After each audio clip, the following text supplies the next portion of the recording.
It's Wednesday. It's that time. So I go live every Wednesday and weekends. It's Wednesday. So a new topic. I did post about this on Facebook. Um, a friend and I were talking about this issue, and just of course we all have our own different opinions, right? But like, you know, truthfully, right? If you're going to tell the truth for real, um, in order to get to peace or unity, truth has to be told, social justice has to happen. So that's what we're talking about today. And so I asked ChatGPT about it, um, just to kind of really help mediate the conversation, right? Um, to kind of have a central point of discussion. So I really thought it was interesting what ChatGPT said, but let me know your thoughts. Obviously, I'm talking about this because I'm an American in Morocco. So, of course, social justice in Morocco matters to me because I'm in Morocco. And of course, many of my friends are Moroccan, right? Um, as an American, of course, social justice has always meant a lot to me in the US, as far as like with, history of slavery, history of Native American, um, just all of the very similar things, right, happened here in Morocco with the Amazigh people, right? Like um, suppressing the language, the culture. So yeah, lots of like similar things. Huh? But let's talk about it. Um, yeah, I was saying on Facebook, it's pretty disturbing to me that like AI, Chat GPT, like just, I mean, of course it's intelligent, but it's like, man, AI gets it, but humans don't.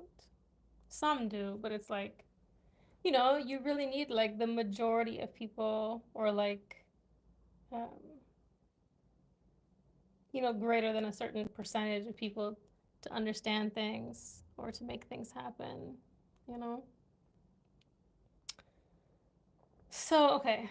So let's talk about the first prompt I gave ChatGPT. Um,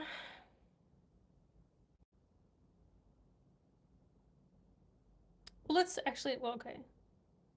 What order did I put them in? Well, let's start with Morocco. So I asked, what is the best solution for social justice in Morocco for Amazigh people? Okay, that was the question. So this was ChatGPT's answer, okay? So it says, just like in the US, there is no single solution for achieving social justice for the Amazigh and Amazighan people in Morocco. However, a comprehensive and culturally grounded approach would focus on restoring dignity, ensuring rights, and redistributing resources in ways that reflect true equity, not just symbolic inclusion, which is so interesting to me because actually quite a few Amazigh friends and acquaintances have said, like, because of course, as an outsider looking in, I can see the tifina, the tamazighs on buildings. It seems like they're really trying to uh, bring awareness to the culture and language again. So much more than what they're doing in the USA, like. But a lot of Amazigh friends will say like it's just um, what's the word? Like symbolic and not necessarily following through. So who knows? It's all about intentions and actions, right? Hello, Queen. What's up? Yeah. So that's super interesting. I thought that was really interesting, and that was like one of the first things that ChatGPT said. I was like, oh, okay. All right. So best path forward, a multi-layered strategy. Okay. So number one, hello Abdul. Legal and constitutional enforcement. So okay, actual implementation of Amazigh language rights as guaranteed in the 2011 Constitution. Yeah, again, this is interesting because, of course, I saw not too long ago, like within the last year, that teachers of Tamazight, the language of the Amazigh people, were striking. They were on strike. So because like it seemed like I don't know all of reconnect. Okay, maybe like that. Yeah, everything was not happening that they said was supposed to happen or whatever. The government, right? So, anyways, so make Tamazight truly co-official. Okay, again, it's interesting. Yeah, the word actually, truly. So yeah, that definitely implies more of the like symbolic gestures and the actual. Yeah. So require it in all public institutions, signage, education, and media, not just symbolic or decorative use. Yeah. Amazigh place names, personal names, and identity must be legally protected. Hello. It's so like, man, I'm just like AI is like on the ball, man. Okay, number two, language and cultural revitalization. And mind you, like, this is not me like talking to AI. This is not me like having a conversation about it. It was just one question, one prompt, So super interesting. Okay, language and cultural revitalization. So invest massively in Tamazight education. Train teachers, create quality materials, and include all dialects. Okay, Tarifit, Tamazight, Tashlahit, etc. Media and entertainment. Fund Tamazight TV, radio, and online content to strengthen presence in daily life. And I've definitely seen friends who are Amazigh watching some TV shows in Tamazight. But of course, if it's, I don't know the exact situation here, but if it's similar to the US, yeah, sure, maybe you can find like a couple shows or a few shows, but it's still not like representative. It's still not like equal. Do you know what I mean? So even things can look like wonderful or okay or good, but it's just the beginning. You know what I mean? Like a lot of people, when Obama became president, they were like, oh, see, there's no racism in the USA. What are you talking about? We have a black president. It's not true. Of course, racism still exists. So it's very deep, Um, it's a long history, right? So it's going to take a long future, right, to get to actual equality, unity, peace, reconciliation, reparations, recognition, awareness, whatever. Okay, cultural recognition, respect, and promote Amazigh holidays like Yenayer nationally with full support and not just symbolic acknowledgement. Yeah. So Yenayer is like the Amazigh New Year. Asquasameno. Okay, number three, political representation and inclusion. So end marginalization in national politics. Ensure fair and meaningful Amazigh representation in government and local leadership, not tokenism. Decentralization. Give more power and autonomy to local Amazigh majority regions to make decisions about their land and resources. Okay, number four. Are y'all staying with me? Number four, land, economic, and environmental justice. Okay, So protect Amazigh land and water rights. Stop land grabs and exploitation by corporations or the state, especially in the name of tourism or mining. Invest in rural Amazigh areas. Improve infrastructure. Hello? Just heard something. I think that's the door. um, where are we at? Improve infrastructure, healthcare, and education in historically neglected regions. Hello. Yes, I'm from America, but I'm in Morocco. Where are you from? Environmental preservation. Respect the ecological knowledge of Amazigh communities and include them in environmental decision making. Absolutely. Okay, number 5, truth, reparations, and historical memory. Acknowledge historical injustices. It's so important. I feel like that's like the first step, right? If you don't acknowledge, if you don't admit,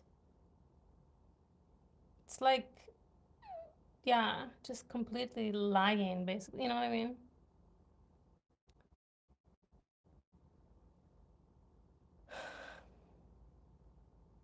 Are you good, bro? um, all right, so acknowledge historical injustices. Publicly recognize the harms of Arabization, marginalization, and state violence. Yeah, it's like, can you admit that? Can you say that? You know, a lot of people just don't understand or are not willing to say the truth, right? Reparations through development. Fund schools, cultural centers, and local economies in Amazigh regions as a form of restorative justice.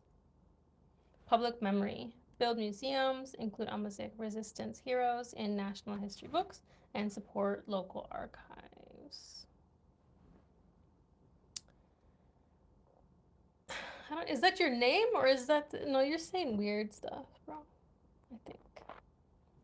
Do you need to go? Bye. Unless you're talking about a saxophone. Musical instrument. Okay, anyways, number 6. End cultural erasure and racism.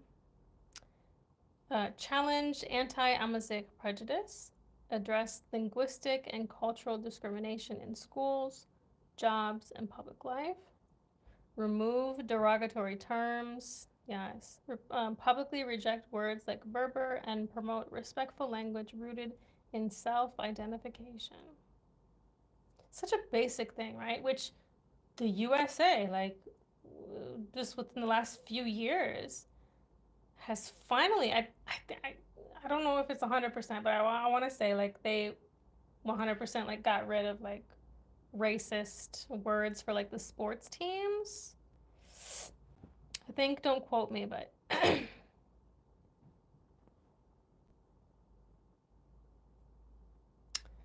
um, okay, and promote bilingualism with dignity, not assimilation.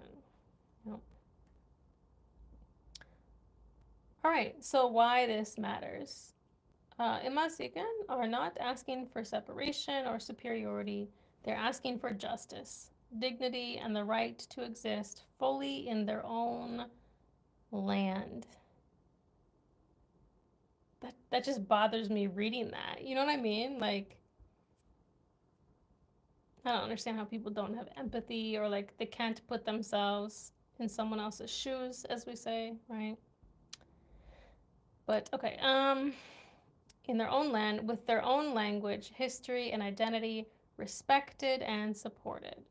Social justice means structural equality, not just cultural celebration once a year. So that's a whole lot, and I know, you know, it's a whole lot to talk about, but if there's anybody out there who followed along, let me know your thoughts.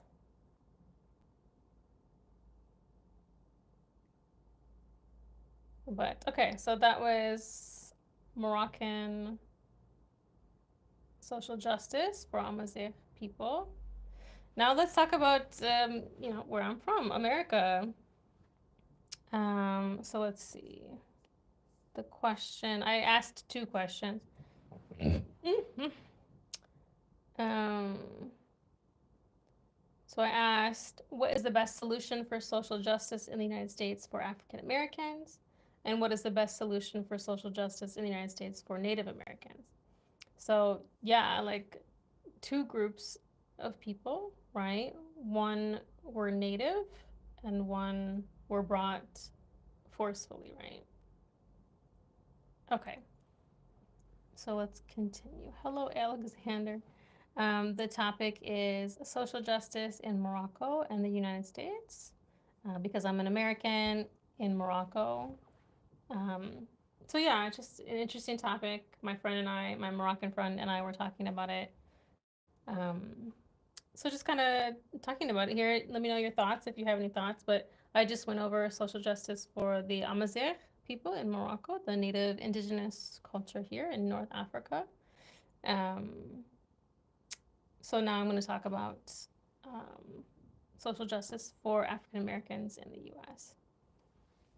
Okay, so ChatGPT, again, like great answers, right, for Morocco. Now let's see how they do for the U.S. Okay, so there is no single solution to achieving social justice for African Americans in the U.S. It requires a multifaceted, long-term effort that addresses both systemic and interpersonal issues. But a comprehensive approach generally includes several interconnected strategies. All right. So number one, policy and legal reform.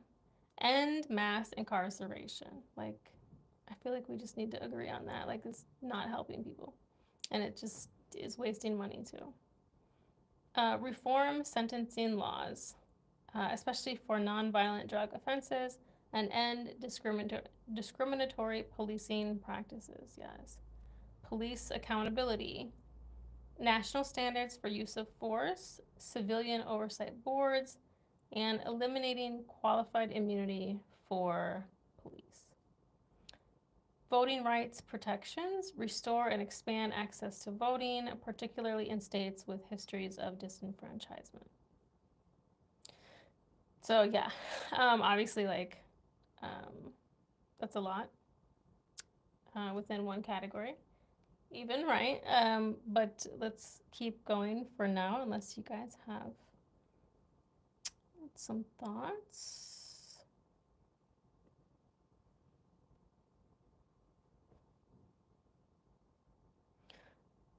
Yeah, I mean, I'm not really comparing. I'm just saying for each prompt, this is what ChatGPT said. I mean, obviously, there are a lot of similarities to certain experiences, right? But of course, they're not the same.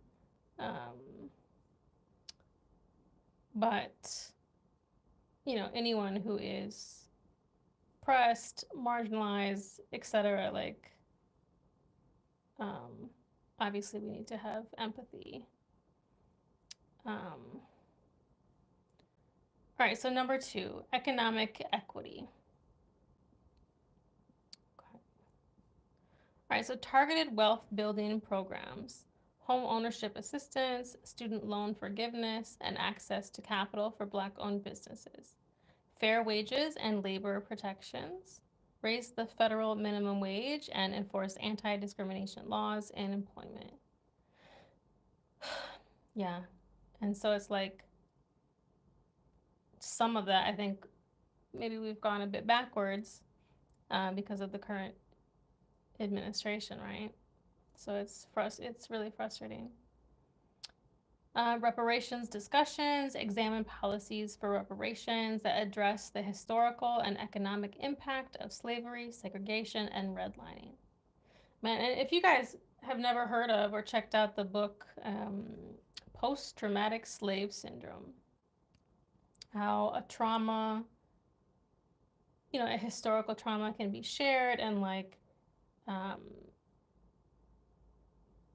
like when people think, or when people say like, oh, stuff happened like so long ago, hundreds, thousands of years ago, or whatever, but like it still does impact our current life. You know what I mean? It can and does. Um, so again, just having like coming from an understanding heart and mind, I think helps a lot. Okay, number 3, educational equity. Equal funding for public schools, decouple school funding from local property taxes to reduce disparities. Culturally responsive curriculum, include African American history and perspectives as central to American history education. Yeah, like it's so important. And again, we're struggling with that. I think even more again with the current administration, right?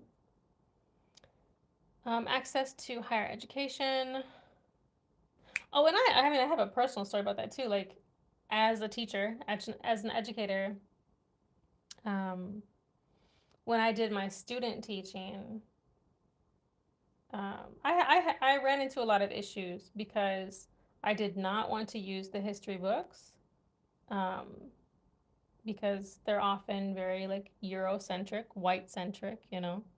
Um, so of course I wanted to use some different sources, and they did not like that. I ended up switching schools, um, pretty much a majority African American school, and I didn't have a problem there, you know, which I think says a lot. But hello, Abdul. I'm fine. How are you? You're Indian working in Qatar? Nice. What do you do there? Okay, let's continue. Okay, access to higher education, expand scholarships, reduce student debt, and support HBCUs, historically black colleges and universities. Yes, indeed. Okay. Number 4, healthcare access and equity. Universal healthcare, address racial health disparities by improving access and eliminating biases in treatment. Environmental justice, address disproportionate exposure to pollution and environmental hazards in Black communities, for sure. It's so much, you know? Like, there's so much to do. Like, if people are trying to say, like, oh, yeah, like, no, there's nothing wrong, like, it's just not reality if you truly face it. But that's the problem. A lot of people don't want to face it for different reasons, no matter what country you're in. Okay, number 5, narrative and cultural power. Media representation. So, like I was talking about with the Amazigh TV too. Support diverse voices in media, film, journalism, and literature to challenge stereotypes and tell fuller stories. Public history. Protect and elevate African American history through museums, monuments, and public memory projects.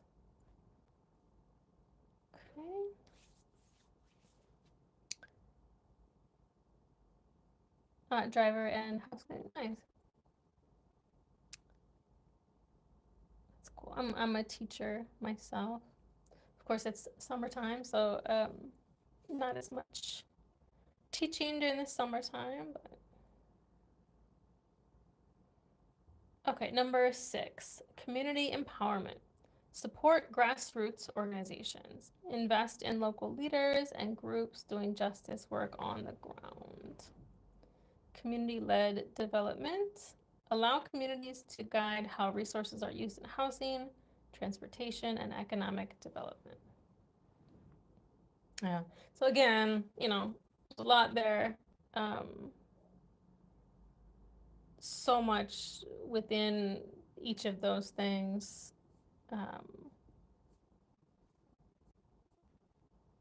It's almost overwhelming, right?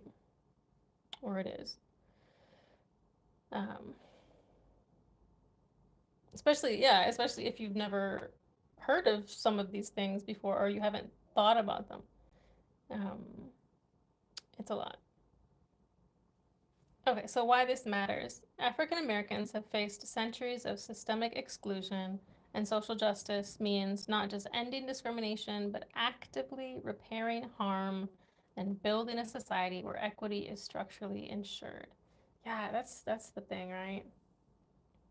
You can have the intention, but you need to have the action. It's so important.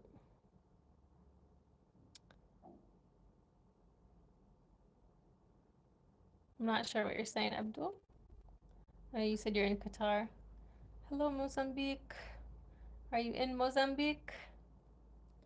I'm in Morocco. So I'm talking about social justice in Morocco and USA because I'm an American in Morocco. Um, so I talked about social justice for the Amazigh people, the Indigenous people of Morocco and North Africa. I talked about social justice for African Americans in the USA, um, especially those who were brought forcefully from Africa, right? Um, so now let's talk about Native Americans. Okay, so the indigenous population of the Americas, specifically North America and the United States, right? So yes, so I asked ChatGPT this one as well. What is the best solution for social justice in the United States for Native Americans? Okay, so if you guys, of course, want to add anything, please let me know. But yeah, obviously a lot to, what's the word? Unpack, right?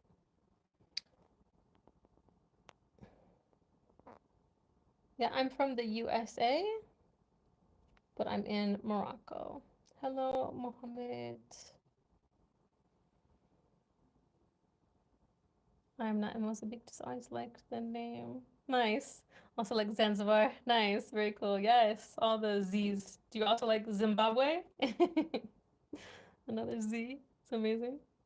Have you visited any of those places? Okay, so let's keep going too. All right, so achieving social justice for Native Americans in the United States requires sovereignty-centered reparative and systemic change, not charity, not assimilation, and not symbolic gestures. It's interesting, ChatGPT is all about the, yeah, don't just be given symbols and not action, right? Like, actually do what you say, right? Okay, Native peoples are sovereign nations, not ethnic minorities. And justice begins with honoring treaties, returning land, and protecting cultures and self-determination. So best path forward, a nation-to-nation justice approach. So number one, honor tribal sovereignty and treaties. Respect legal nation-to-nation agreements. The U.S. must fulfill treaty obligations regarding land, resources, healthcare, and education. Strengthen tribal governance. Expand tribal authority over justice systems, environmental regulation, and child welfare. End federal overreach. Support legal reforms that give tribal governments full jurisdiction over crimes on native land, including those committed by non-natives. Yeah, it's interesting. Um, I spent some time on Standing Rock Reservation many years ago. And then the like, what was it? No DAPL, like the pipeline. Uh, so if you're not that familiar with these issues, but maybe you have seen that in the news at some point, if you're really into social justice, you would have seen a lot of protests in the Dakotas or South Dakota. That's where I was previously. Yes, Zimbabwe for sure. Not sure why the Z's. Yeah, it's unique. Let's see. So just to understand, you're asking ChatGPT about this. Yeah, I mean, so originally I was talking to a Moroccan friend, being in Morocco myself, but as an American. And just talking about social justice issues in both countries, um, having a conversation back and forth through text, and audio messages.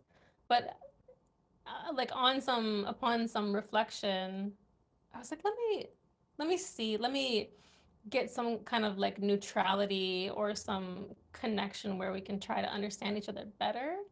Um, and so like if it's, sometimes when you're having a conversation that's really difficult, sometimes an outside source that's neutral or somebody else or something else can kind of help bring stuff together. So that's what prompted me to like originally do this, but I thought I'd share with you guys as well because I thought it was super interesting. Oh, you haven't yet? Yeah, you should definitely go. Hello, Farid. Okay.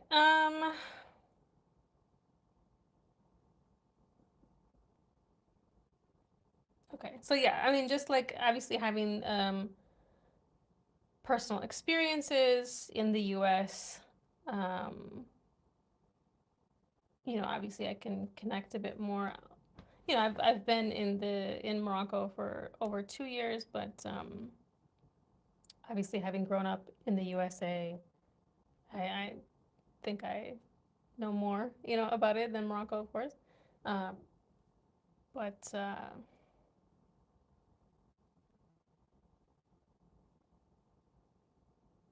yeah, so yeah, just really the one of the big things that does stick out to me as far as like Native American like land and like the sacred land and the pipelines and the oil and just like the protection of lands. It's so interesting that it's not only protection for them, but it's protection for everyone, right? If we're actually protecting the land. So yeah. Anyways, let's keep going. Okay, number 2, land back and environmental justice. So return stolen land, begin with federal lands, sacred sites, and areas seized in violation of treaties. Like, hello? Like, what? Like, that one doesn't even make sense to me because, like, that sounds illegal and immoral. So, like, that should be a given or, like, not even a thing because it's, yeah, I don't get it. Being neutral and objective is tricky business. It is for sure, but it is important, right? If we want to continue having conversations and actually make change, right? Together. Okay. Okay. Support land back movements, not just as symbolic acts, but with legal frameworks and economic resources. Protect Native environmental defenders. Uphold Native rights to defend land and water against extractive industries, example, pipelines, mining. There you go. Okay, number 3, truth, reparations, and historical reckoning. National truth and reconciliation process, acknowledge genocide, forced removal, boarding schools, and other state violence. Like, again, hello, that should be a given, which I just don't understand human beings sometimes. Seriously, like, it seems so, like, absurd that we still have to, like, that people can't just acknowledge things. It's frustrating. Okay, reparations fund community-led health, education, and land recovery programs as part of a long-term reparative strategy. Remove colonial monuments, which it was happening. It was. I don't know what this administration. It's like it seems like it's going a little bit backwards. Not a little bit. It depends. Okay. Replace them with native-centered history and education in public spaces and curricula.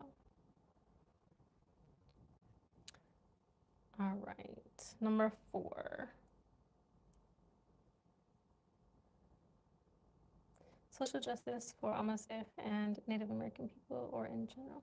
Yeah, so I was talking about in Morocco for the Amazigh people, and then in the USA, talking about African American and Indigenous, the Native Americans as well.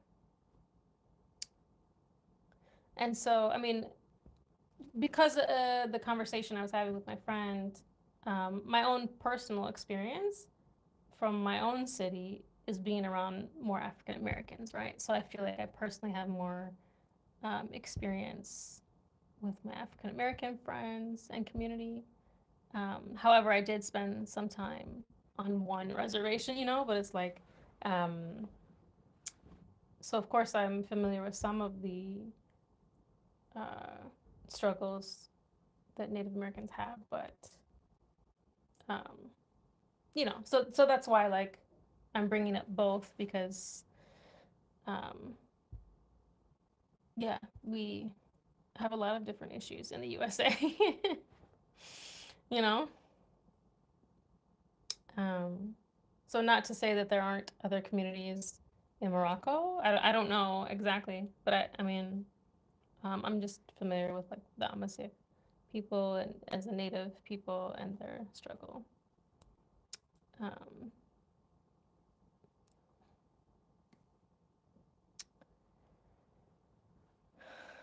hey, slightly off topic, but I was wondering how you found the transition from the US to Morocco, facing this myself in the future. It's a big topic. It's a big topic. I might get back to that if I remember. Christopher, hi.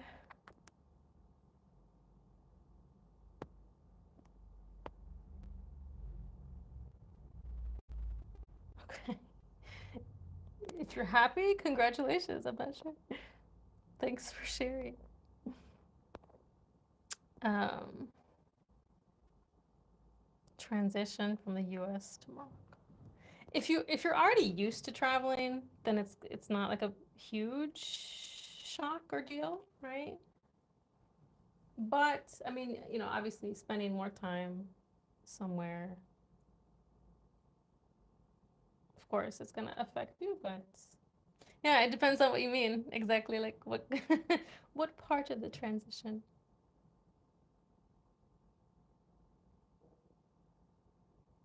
Maybe I can make another video about that. I don't know. It's hard to put into words too. And again, like because I've traveled a lot and like my friends are from all over the world and like from all different cultures, within the United States though, if that makes sense. I'm used to being around such diversity. Um, but of course, not being able to like talk to someone fluently in one language, obviously is very different, right? Um, which I miss that, of course I do. But anyways, let me go ahead and continue. Okay, so number 4, we're on cultural revitalization and language protection. So invest in native language revitalization, fund immersion programs, teacher training, and digital tools to support over 150 native languages. Yeah, that's the thing that like, excuse me, like gets me so angry and frustrated, like about languages. And so comparing that to here in Morocco, where it seems like, Tamazight is on an increase, right? Um, which is amazing and celebratory. But I don't know if, obviously, not all of the languages are on an increase. Some of them are on a decrease, right? For sure, in the US. And I mean, I know in Morocco too, like some of the dialects of Tamazight have become extinct, which is really sad. Um, but yeah. It's interesting though too because it's like Tamazight has a shared. My understanding, right, is that Tamazight is the umbrella term, right? And then there are the dialects, right? Like in Morocco, it's um, Tamazight from like Atlas, then Tasusit from like Sus, like Agadir region area, and then Tarifit, like in the north, right? Um, but of course, you have Tamashek, which is like the Tuareg Tamazight, um, Takelbit, the Kabil dialect in Algeria, but I think maybe there's more, but that's the one that's like most talked about or that I've heard about. Let me know, Algerians. And then in Tunisia, I've heard of like the Amazigh and Jerba. Um, I think I think there are definitely other areas, but perhaps like a smaller community there, or uh, that maybe still speaks the language like fluently. Smaller than like Morocco and Algeria, I think. Again, correct me if I'm wrong though.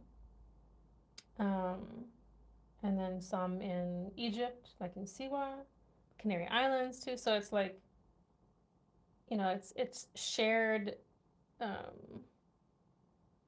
Supposed to be a shared language, right?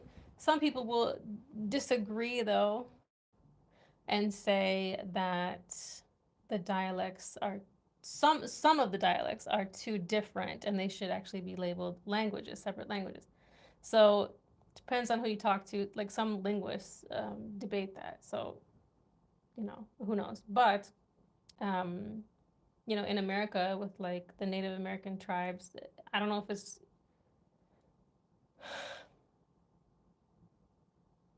I don't know, comparing the size of the land, it's probably pretty similar, right? Like the whole of North Africa and the whole of the United States.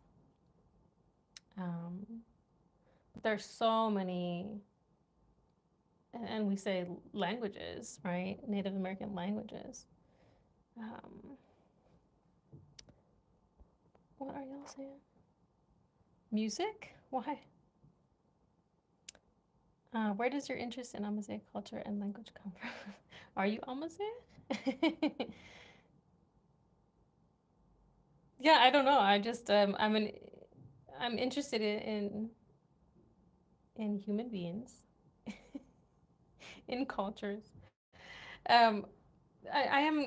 I keep saying it. I need someone to help me film it. That's the main issue. But if I can find someone to help me film it, I filmed another one about just kind of like my background with it, but to kind of explain more.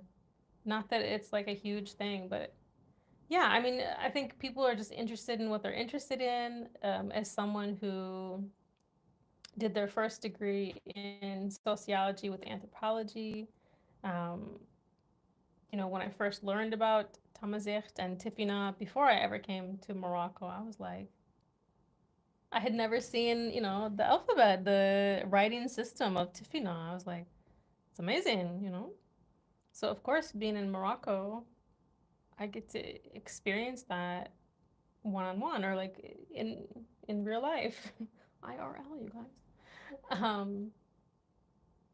So yeah, it's like it's a language and writing system that like most people outside of like especially outside of North Africa or Africa have ever heard about, right? Especially like the Tifina too, like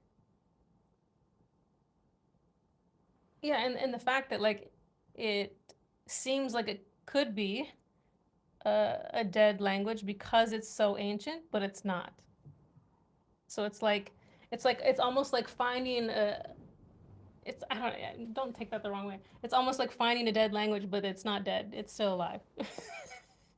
Basically, like, it's like finding an ancient language that's still being spoken. Like what? It's amazing. Okay. Anyways, let us keep going. Okay, so 150 native languages. Like, yeah, It's amazing. Okay, support cultural sovereignty. Protect sacred practices, repatriate ancestral remains and artifacts, and recognize traditional ecological knowledge, TEK, as legitimate science. Yes. Number 5, healthcare and mental health equity. Fully fund the Indian Health Service. Shift from underfunded care to holistic, culturally competent health systems. Address intergenerational trauma. Here we go, right? Don't forget about that. Trauma can follow you throughout your generations, you know. Support native-led mental health programs that center healing, resilience, and ceremony. Yeah. It's so important for any culture who's been through trauma. Um, here's something interesting to note too. Like, one thing I read was called the Indian Health Service. Now, just like in Morocco, some Amazigh people have referred to themselves as Berber, but I would say the majority of Amazigh people don't. And of course, we'll tell you, please call us Amazigh. Berber is derogatory. But it's very similar to, like, in the U.S., it's Native American or Native or First Nation, like, and the word Indian came from, like, misinformation, miseducation, right? In that the Europeans thought it was India, right? So they called the people Indians, and so, like, it's not correct. But again, I've heard Native people refer to themselves as Indian before. So it's like, I mean, it's their preference, like, whatever they want to say, but yeah, I just wanted to mention that since I said that word there. But so it gets confusing for people, because, like, it's not India. They just, yeah, they thought the land was India, and it was incorrect. Okay, number 6, economic justice and infrastructure.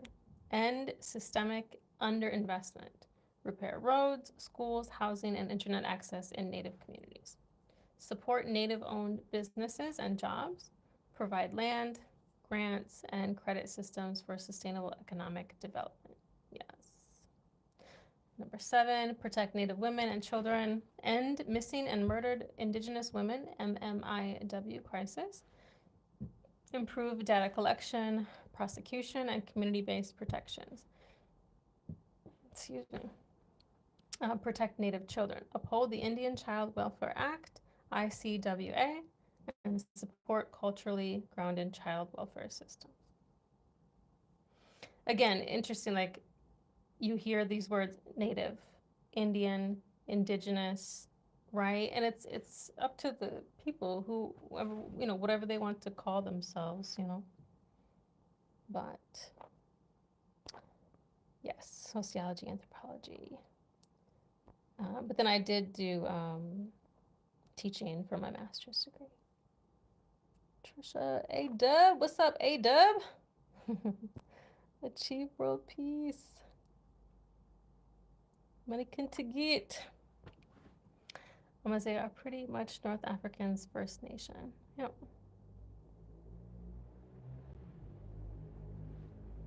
I figured you were Amazigh. Mozambique, you're not? It's hard to find people who know what the Amazigh people, like, who they are, and, like, the language and the culture, because yeah, I don't know, like, unless you're from Africa or North Africa, it seems like a lot of people don't know, unless you say the word Berber. Some people know that word, but it's like majority of people I talk to don't know the word Amazigh, Turtle Island, yes. Okay, so why this matters. Okay, So Native Americans have survived genocide, broken treaties, and cultural erasure. Social justice means restoring what was taken, healing what was broken, and supporting what still lives.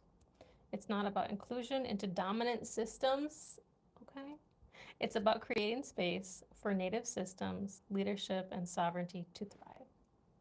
Yes. It goes for all of the cultures that I mentioned tonight, right? Amazigh, African Americans, Native Americans, right? Like, people need spaces to feel like they can celebrate their own culture, language, whatever, together and not be harassed or, yeah, just to have their own space. So, like, I feel like a lot of people just don't understand that. And a lot of people will be like, well, but why? Why can't you just be happy the way things are? Or, like, yeah, I don't know. So, anyways, I know it's a lot. We covered a lot. um, but it's like a lot of similarities, right? Of course. But of course, again, like I know someone said it's not the same or whatever. No, of course, everyone's experience is not the same. But I did want to talk about another topic, but probably a different time. I don't know. But like with the immigration problems in the USA in this administration, just going crazy about it. And then seeing like in the news here in Morocco, um, talking about some immigrants, especially in Casablanca, I think. I briefly saw like a couple news things on Instagram from like the Moroccan news. But then like I had some friends just I'm like, oh man, it just reminds me like just the colorism here, and like maybe you can call it racism too, right? Um, but in general, I would call it colorism, being from the U.S. But I was like, oh man, I hope Morocco doesn't go the same way that America is doing, like pushing people out because they're other, you know what I mean? Um,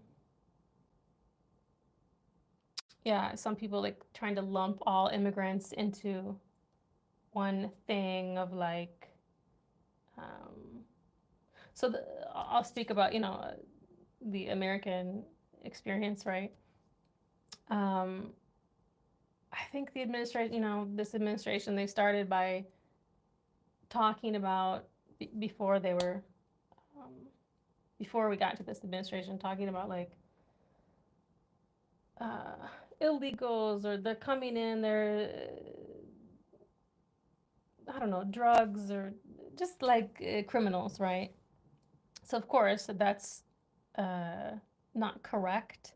Everyone who is illegal is not a criminal. You know what I mean? But so that was like, I think the thing that they were trying to focus on. And so, um, now they're doing that, but not only are they doing that, but they're deporting basically like anybody. Like it doesn't seem focused. Um, yeah, it just seems like deporting anyone at this point for different reasons. Um, which, yeah, of course, it seems to be based on racism or colorism. And so it's so interesting. Like, yeah, it's horrible to see here as well. While there are no reservations in North Africa, there are similarities, yeah, for sure. It seems that religion more than politics makes the difference. Hmm. I don't know. Certainly, religions have become, unfortunately, what often happens, right, is religions become corrupt and used as power, right? the people in the religion, not the religion themselves, right? I don't believe any religion is bad for sure. As a Baha'i myself, I believe in all of the messengers from God and that all the religions are connected, but that unfortunately they get corrupted by, corrupted people. The saddest thing is Native Americans have lowest life expectancy. It was really a sad experience. Like the second day I was on the reservation, we were helping. Well, some people were digging the grave. Some of us were gathering sage, a kind of plant, to put around the grave, um, in the grave. And some of us were like putting the sage together. Ugh. Yeah, like way too many young people. I don't know if I can say these words. I forget, like, because you can get, I don't know what the word is, just the censorship. So, but I don't know what words I can say. But anyways, this is very depressing. Way too many young people unalived themselves. There's a lot of alcoholism and drug use. Um, and that is because of historical trauma,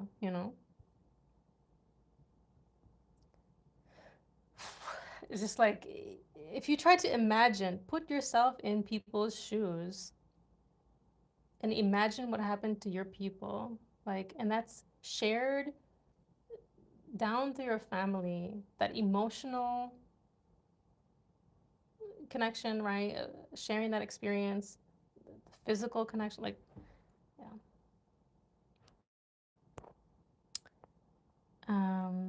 To look at it from an internal affairs angle, it seems that both populations have been managed differently.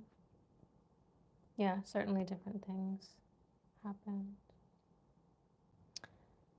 In an ideal world, it would be the first nation deciding who to deport. Yes, please. Ugh, absolutely. Just makes no sense. Like logically or emotionally, right? Yeah.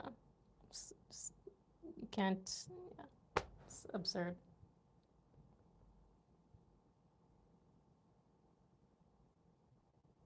Yeah. Mozambique, where are you from? I don't think you said.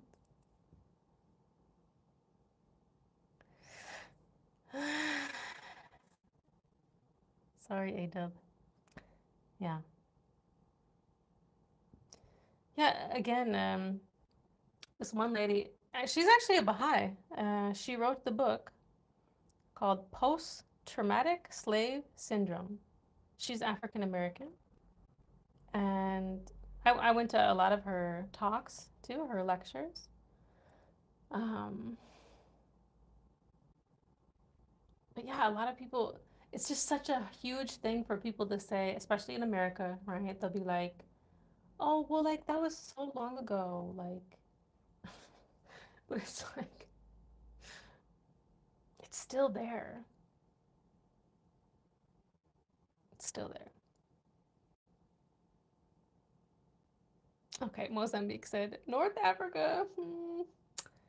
Not specifying which country. That's okay though. That's okay. No judgment here. It's okay if you're from Algeria. Like I don't understand the Moroccan Algerian. I'm just like y'all are right next to each other. Literally, there's an invisible border. I mean, like it's not real in real life. Like back in the day, right? There was no border. Like literally, like your family. I mean, we all are, but um,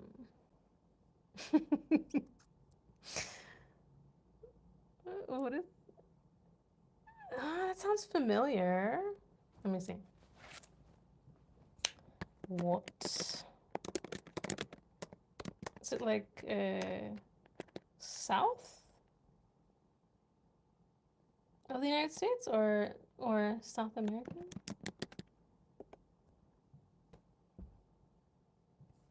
No, wait, what?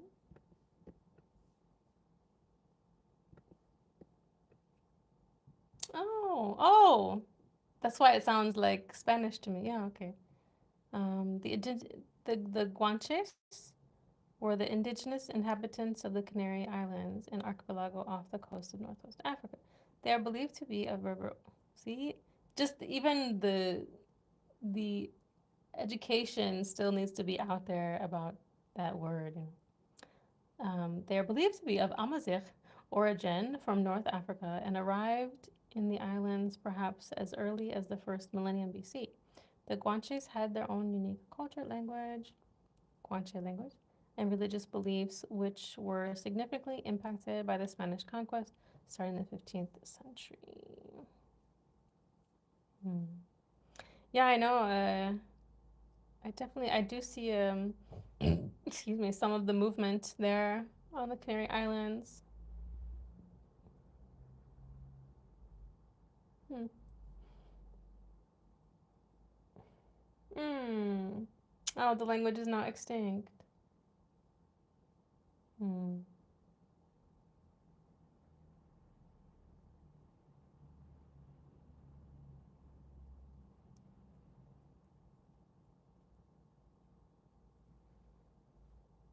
Oh yeah, no, I mean just the word sounds Spanish. You know what I mean?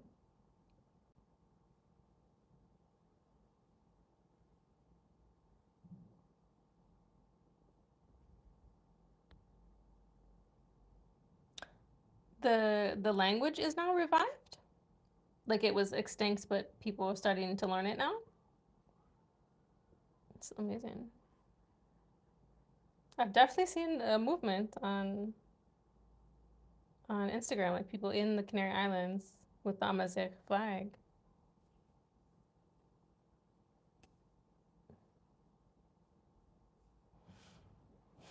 I don't know. Yeah.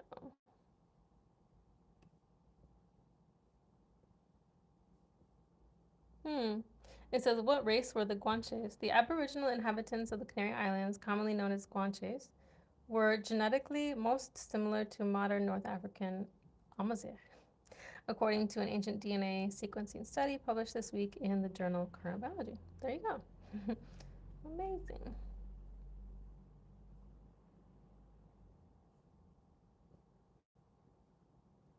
Let's see. Do the Guanches still exist? Are there any Guanches left today? While many Guanches tribes remained neutral during the Spanish conquest and survived over time, they intermingled with Spanish settlers. Today, the Guanche heritage is still present in the physical characteristics of some locals, though pure Guanche lineage is unlikely. Yeah, that would make sense. Hmm. Interesting. Hi. Let me see. It's my alarm. Can you guys still hear me?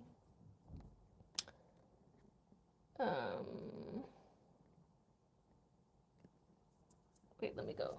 I need to put my food in the refrigerator. One moment.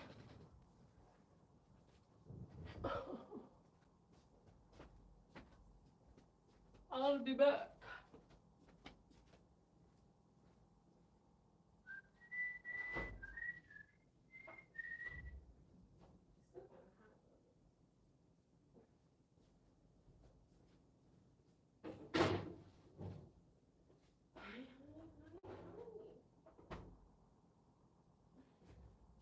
This is your reminder to like stand up and stretch too.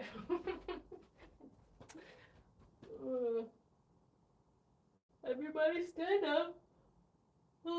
Take a stretch.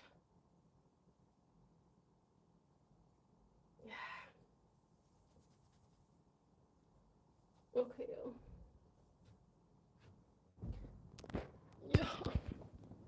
1 second. Let me look up, what I was gonna look up. What did I want to say?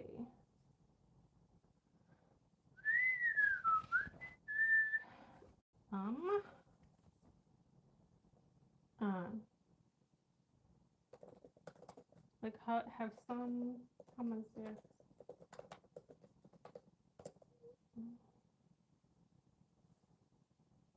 Okay. Let's see. Can I put you guys over here? I tried to find like a little thing to hold the phone. Anyways. Okay. So I asked, have some Tamazigh languages died? So of course I had heard that, but I don't remember the details. So okay, so yes, some Tamazigh languages have become extinct. Specifically the Judeo-Berber and 8 Ruadi Tamazigh languages in Morocco, as well as Senid in Tunisia, are considered extinct. Additionally, several other Tamazigh languages are critically endangered. While Tamazigh as a whole is not facing extinction, and some varieties like Northern Tamazigh, Northwestern Tamazigh, and Tamashek are thriving, many others are in a precarious state. Some linguistics estimate that as many as 28 out of the 32 Tamazigh languages may disappear. What? No.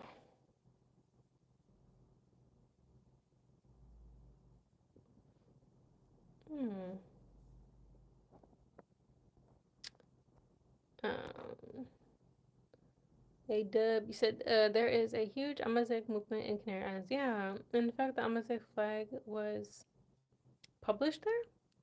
The toponym is still Tamazigh and still have Amazigh first and last name. Interesting.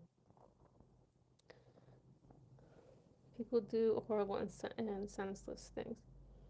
It's part of the human condition and life. Try not to carry a bigger load for some. Aw. Yeah. Yeah, it's important to like allow yourself to be sad though too, right? Like, of course.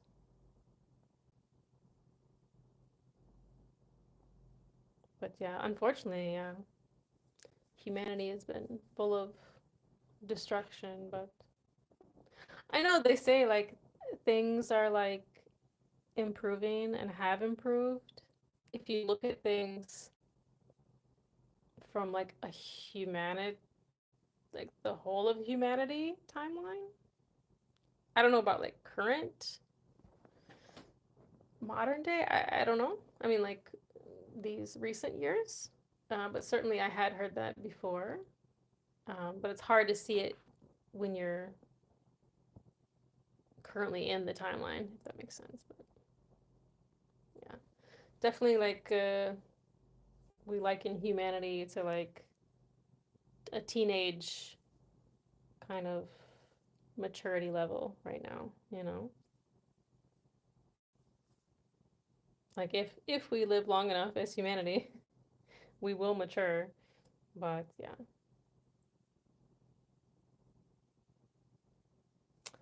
Okay, so language shift. Younger generations are increasingly speaking other languages, such as Moroccan Arabic Darija at home, leading to a decline in fluency. Yep, I definitely encounter that a lot because I'm constantly asking people, "Hey, do you speak Tamil?" Just it's just something that I ask to have a connection to make us both feel less awkward. Like for example, when I'm in a taxi or I'm like at a store, you know, and because I like the language, that's what I ask, you know. And of like I think of course it would be assumed that they speak Darija because that is like the language that most people speak here or whatever. But like yeah, I don't know. it's so nice. Like last night, I did go out with a friend, and we were in a taxi, and yeah, of course, I always ask, and he was so happy, just with the little Tamasicht that I know. Um, but yeah, I don't know, it's nice to have that connection. I mean, of course, some people are happy too when I know some Darija too. Like, of course, I think it's respectful to know some of the language where you are. I just personally, some of y'all don't take it the wrong way, you know. I'm not a spy. I'm not in the military. But Tamasicht is my preference.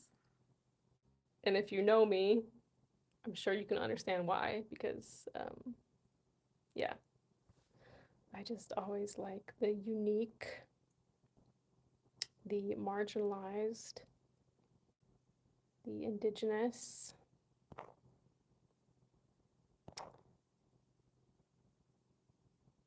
Hello, Tamam.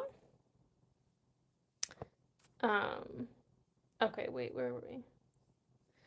Okay, social and political factors. So policies promoting Arabization, lack of formal education, Tamazight, and stigmatization of the language have also played a role. Yep, definitely have heard that from Amazigh friends.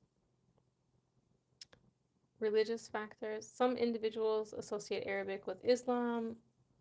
Definitely have heard that. And perceive maintaining Tamazight as a threat to their faith. Oh, that seems extreme. Lack of resources. Limited resources for language documentation, standardization, and education contribute to the decline of some Tamazight varieties, which that's why it's so important to like what we talked about, right? What ChatGPT said. Don't take it from me, take it from ChatGPT. um, yeah, obviously, so important. Like, just as like a human being, like, don't you want to preserve things? Like, yeah. Um,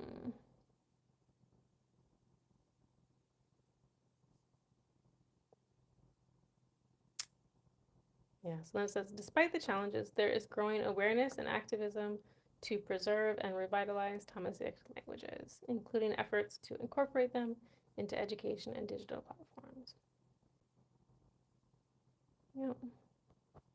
Yeah, I mean, I've certainly met older people too that don't speak any um, Darija, like they only speak Tamazight. Um, what did you say? Libyan Tamazight is not going anywhere. We don't intermarry because of religion. We don't intermarry because of religion? What do you mean?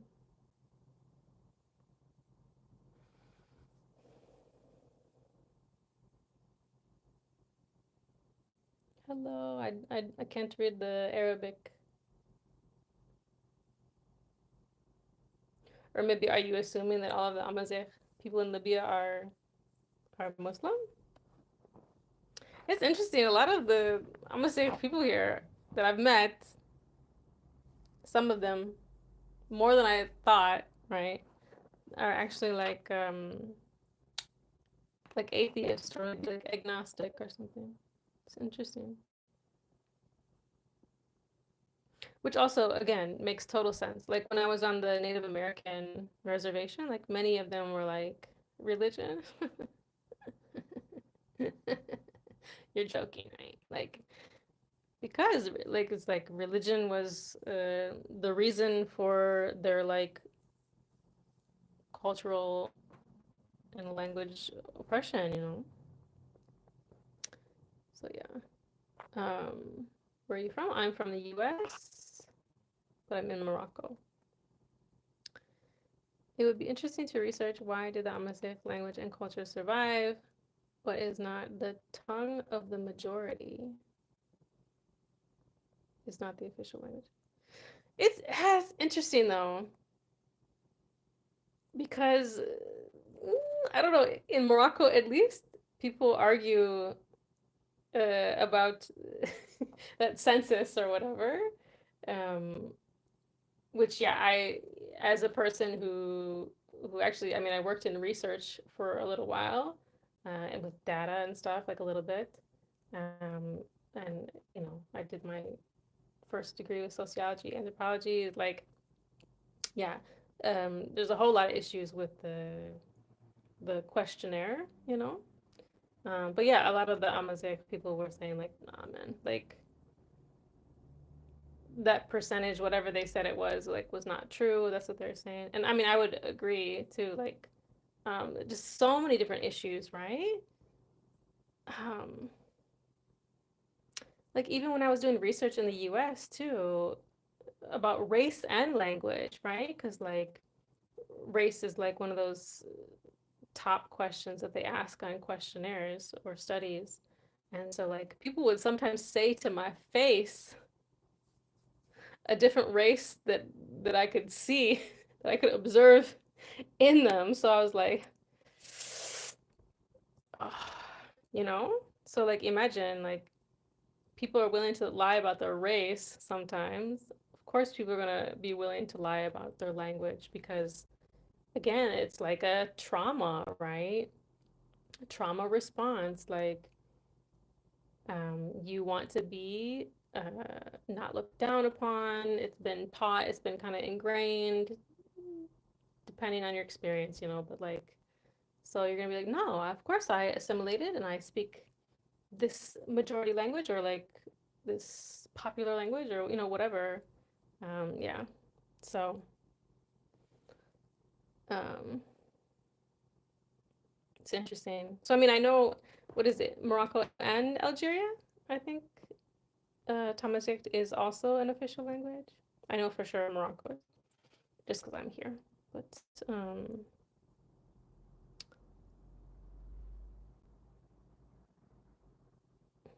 yeah, I mean, I know a lot of people will talk about like they kind of preserved it in the mountains, you know, in the mountainous areas. Libyan Amazigh are not the same religion as Arabized Libyan. Oh, for real? Interesting. You're from Manchester? I'm from Morocco. Hi. Free Palestine. Hello. I'm Tricia. I'm from the USA, but I'm in Morocco.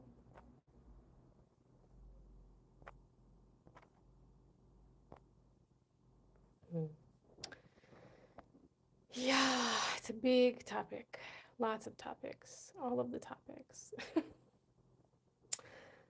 uh, and all of this stuff gets so difficult because it's like, I don't know, it's seen as like political, but it's just like it's really not. It's just like humanity. Like the right thing to do, you know? Well, religion comes in very handy in a pragmatic way that could explain the resentment people have with religion. What'd you say, Yusuf?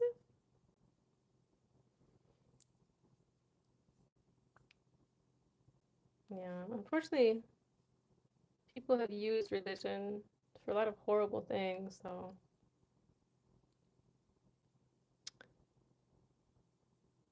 it seems politically. No, but it's like, let me see. Let me see.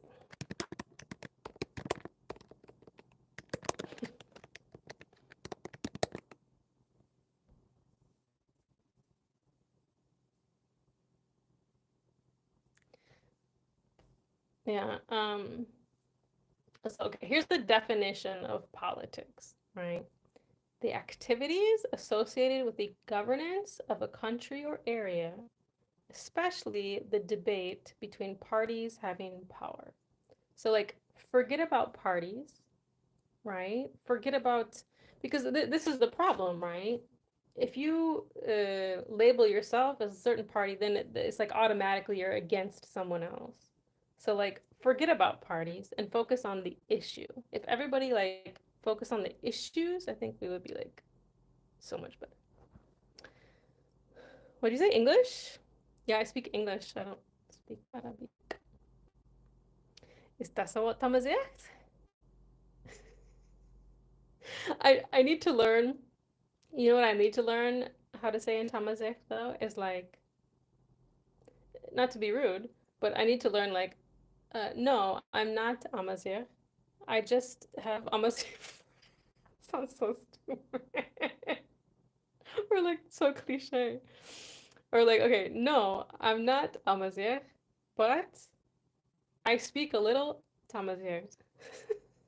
Because I think what's happening is because I speak some Tamazigh, I think some people think that I'm like a little bit Amazigh, and I don't want to like misrepresent myself, but I don't know enough Tamazigh to explain that. Because someone in one of my videos, I think someone said they translated something for me. One of my followers commented and was like, I think he thought you were Amazigh. I was like, oh, okay. I mean, it's fine. I don't have any issue, but I don't want to misrepresent myself. I don't think that's good or respectful. But anytime you approach social justice, economics, power, culture, it becomes political. It doesn't have to, though. Just doesn't have to. It doesn't have to be a fight. It can be a conversation, you know? Hi. But yeah, I know it's hard because, but no, like we're never going to like agree on everything. Nobody is ever going to agree with everybody. Like, you know what I mean?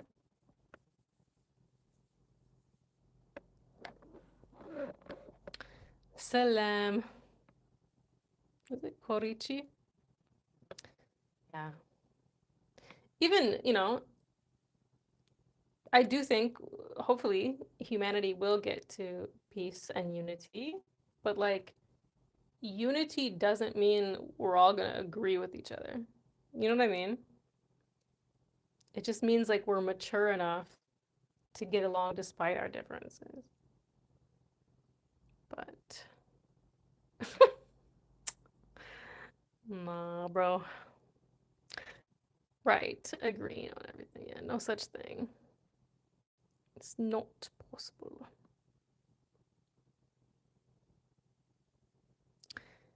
Yeah.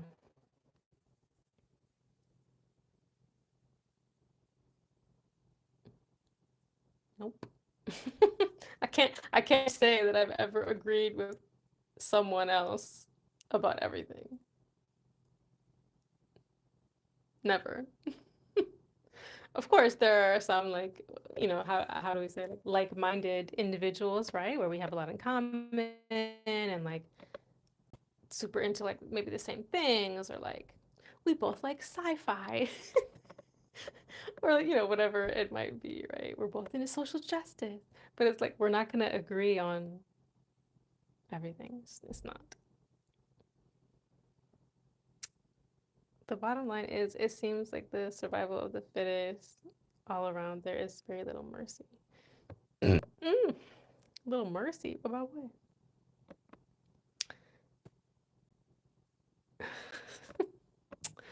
Y'all tripping for real. Toka pumbafu. Anybody speak Swahili? Sci-fi. Yes, we can agree on everything. No consequences there. No, just because, science fiction is something I really like. I know we've talked about that before. Science fiction. Star Trek, Star Wars, Stargate. But only peaceful sci-fi. See, I don't like the violent sci-fi. Mm, bruh. kutoka pumbavu.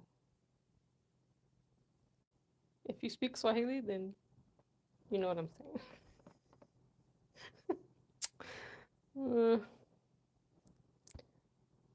Crazy. Ahyod, ahyod. Don't be ahyod. Okay?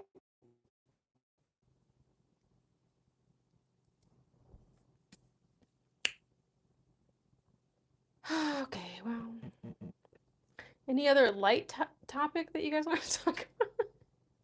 I know it's pretty deep. Did I make a face? Swahili is I don't speak another language fluently, but Swahili is probably like the second language that's in my head because I was around friends for like 6 years, 7 years, 6 years. Like I was at their house probably like every day, or most days. But yeah, interestingly, like they're from Congo, DRC. But then I also went to Kenya 2 times. But yeah, so I know more of like the Congolese Swahili. So it has a little bit of a different. Some things are pronounced differently. Like Nakuya or Nakuja.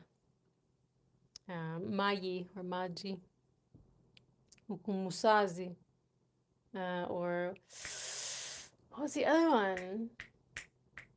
Ukowazimu? Oh.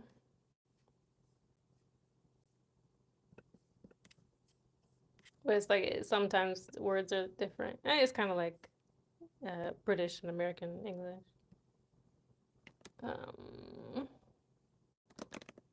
Google Translate. I need Swahili.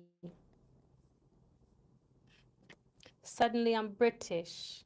Okay, wazimu. Crazy, yeah. I think it's uko wazimu. You're crazy in Kenyan Swahili.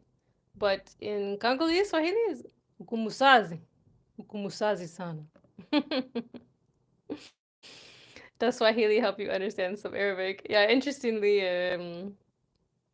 there are some words that are the same, right? Like dunya and like malimu, similar. What did you say? You picked a super heavy, deep subject, and now you went light for dessert. Mozambique, you funny. Where are you from, dude? He's like, it's a secret. I'm actually a spy. Oh, man. Thanks, Mozambique.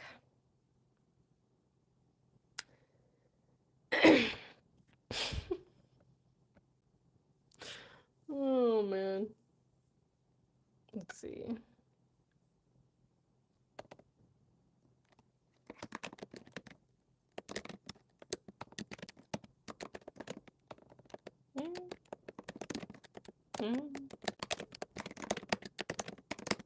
Let's see. Bro isn't the same name enough to know. He said he is not from Mozambique. Crazy. I was typing funny as you were saying. What? Time travel? Let's see. Nyinyi nyote ni wazimu na wa ajabu kwa wakati mmoja. Umoja is a nice word. Or do they say umoja? Depends on which area.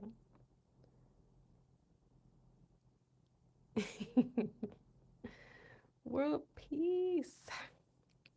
Oh, AWP. I'm not even worried about AWP. AW, he's just super honest and open. So like I call him AW. AW. That's AW. Let's see, do I remember the sign language? We did sign language one time. Let's see, was it like achieve? Wait, achieve, world, peace. Hey, Chineke meu.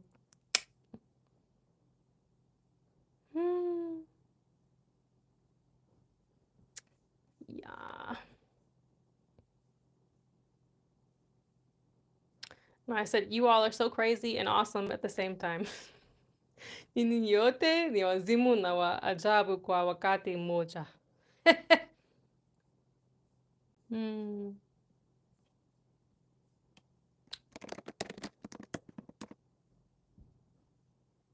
Hmm.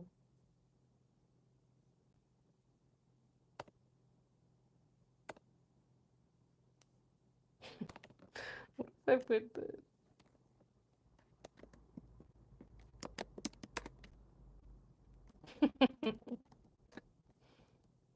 Oh, that one is okay.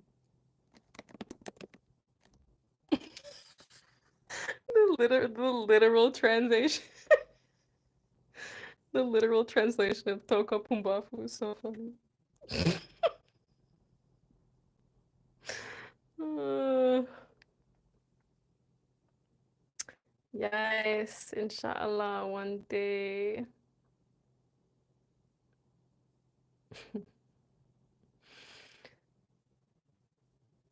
Does Swahili sound anything like like the language of native tribes of Amazonia? I don't know. One time we were talking about the one tribe, what was it called?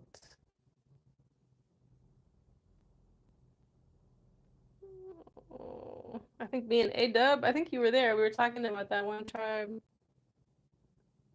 that the language is very unique, but it was like debated something. I don't remember about. What? Agokate? Who said agokate? Ah, I said wakati. I was speaking Swahili.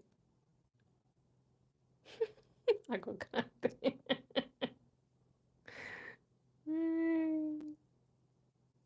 I know some Spanish, but just more academically. I like it though. Actually, Spanish and Swahili has like almost the same, pretty much the same like pronunciation. I mean, like especially the vowels, right? The a, e, o. So it was a bit easier, yeah. Knowing a little bit of Spanish to know some Swahili. But man, what was that language called? Uh-huh. It had like a God, oh God. What was it? I have to find it now.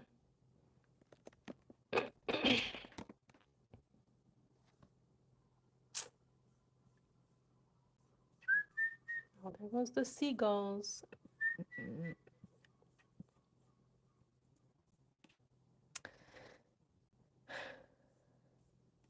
Huh? Oh.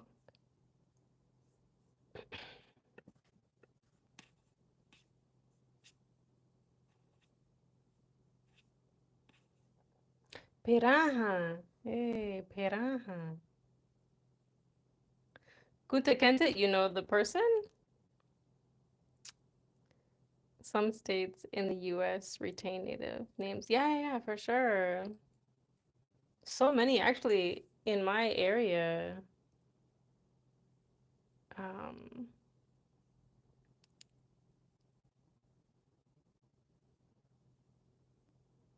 what? Like avocado or what? I'm not sure what that said. Feared dos? What? Who's that?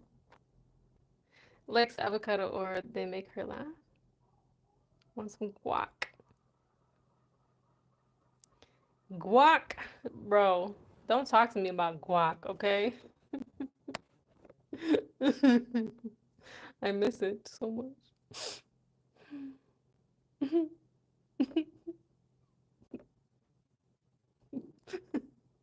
Oh, for real, man. Guacamole, avocados, man. It's hard to find good avocados here. Depends on the time, but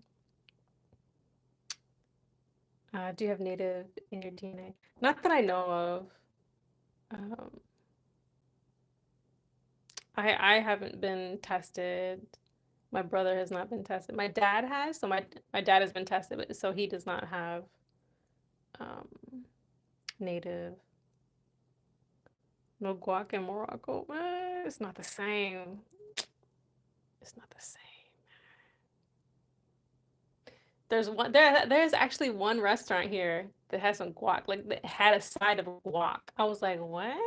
Because this one girl wanted to meet at this other restaurant.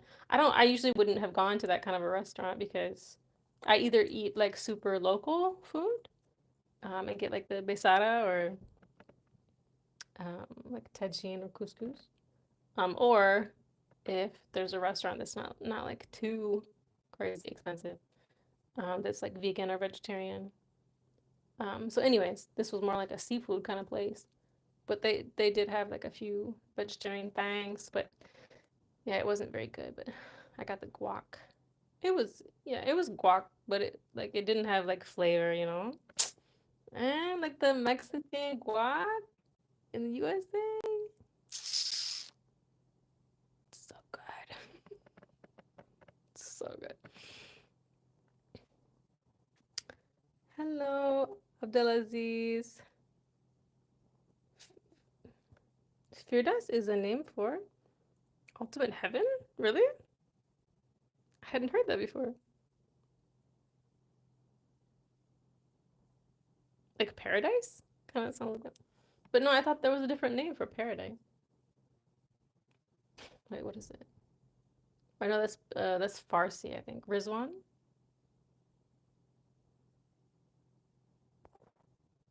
Aren't there Mexican restaurants there?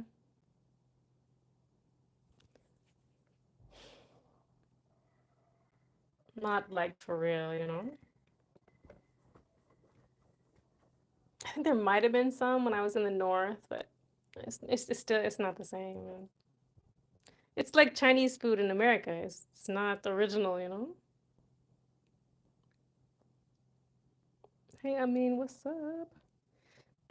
Mexican food is my favorite. So good. I would eat like soft tacos all the time, man, with like just rice, beans, guac, extra guac, tomatoes, lettuce. It's so fire.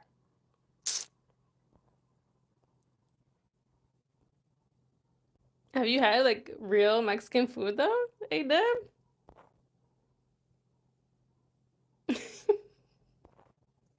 Guac.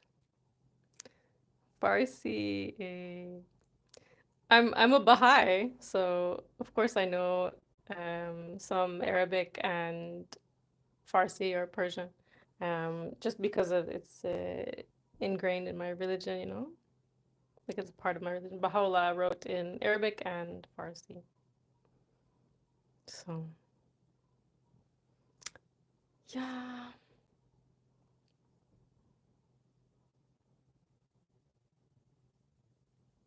Am I so surprised that like Mozambique, your English too is really good. I know when A-dub, you dropped that what was that word you dropped the other day? Ratchet. You said ratchet. I was like,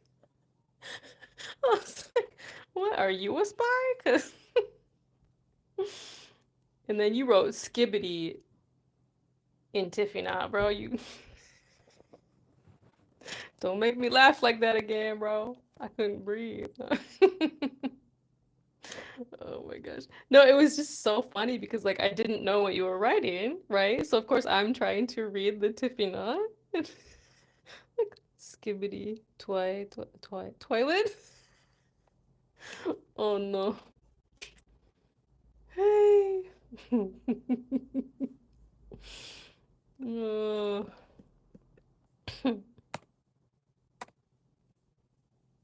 Mm-mm. Yeah, it's I don't know if it's almost the same, but maybe it's not a super specialized word. But yeah, like when I say ahayod, like if I'm like having a longer period of time talking to someone in Tamazight, you know, and then if we kind of like we speak some English and Tamasiek, at the same time, and then if I say the word ahyo, then it's like like, hey, you know that word? I need to learn some more deep words.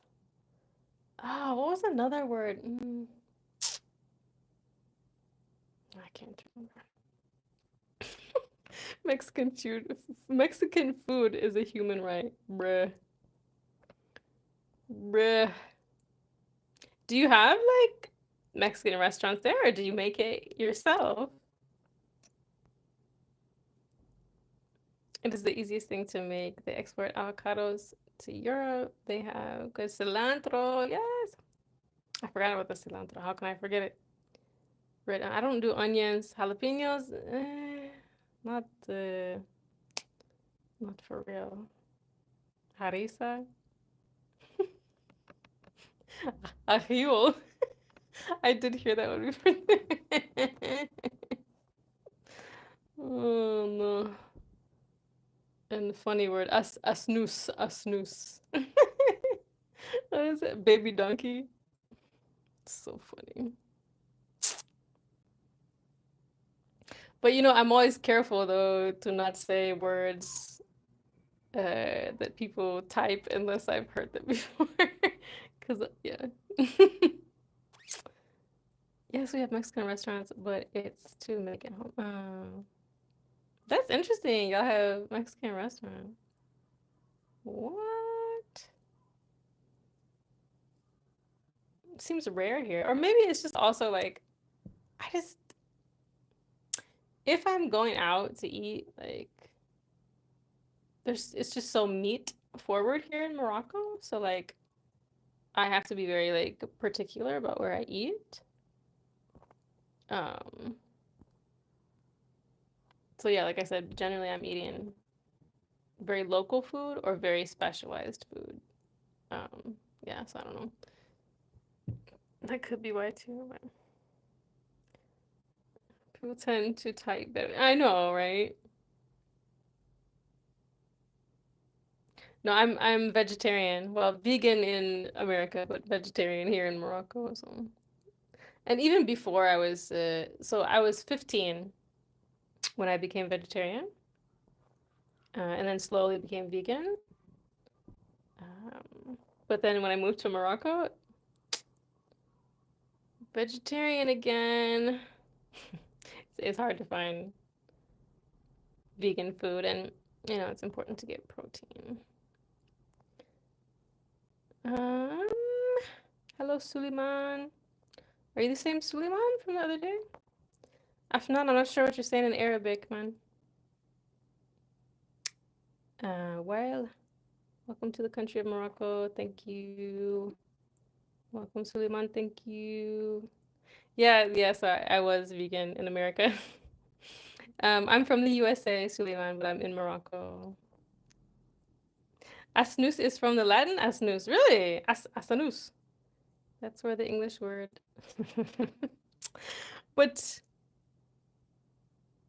is it the original Tamazight word then or not? I know that person who taught me that word is Sus, so I don't know.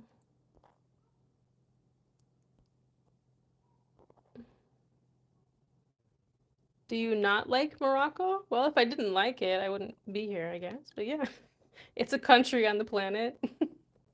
It's a piece of land on the planet. You look really healthy and sane for vegetarian. Forget you, Mozambique. What you trying to say? Oh man. Sometimes I'll put hashtag vegetarian in Africa or hashtag vegan in Africa because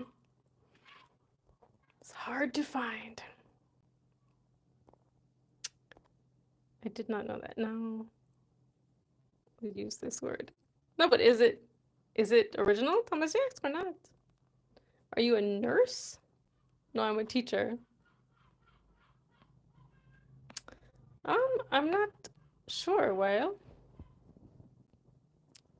I'm not sure what's like considered exactly Arab countries, but Probably just Morocco, but it's not really Arab, right? Um, Arab countries.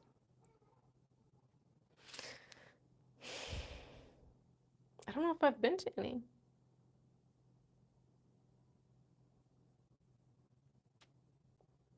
I wouldn't. Is Turkey? Turkey's not considered Arab. I just like landed there and then left. Like, it's like Muslim countries, not Arab.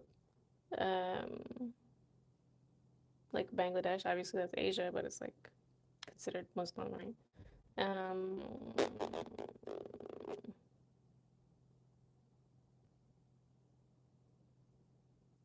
I don't think I've been to any.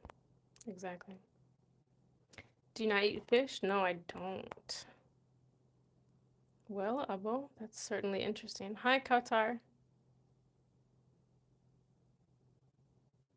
Azul Hamid. Tough route. Wait, let me see.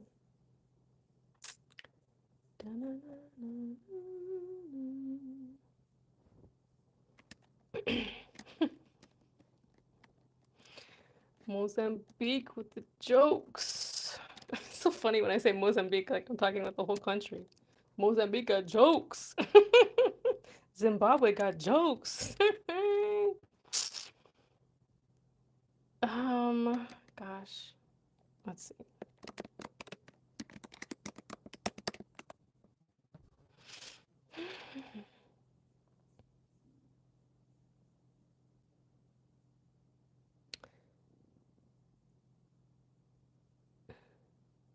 No, the original is Ahio. Can't even say that. But I thought I don't know why was I thinking Ahio was crazy. The word asnus, I thought it was like small donkey.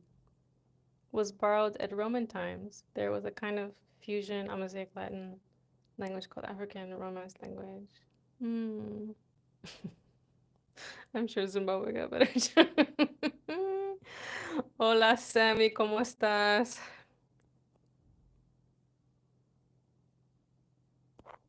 Hmm. Hmm. Okay, wait. Da, da, da, da, da, da, da. Can I get a list?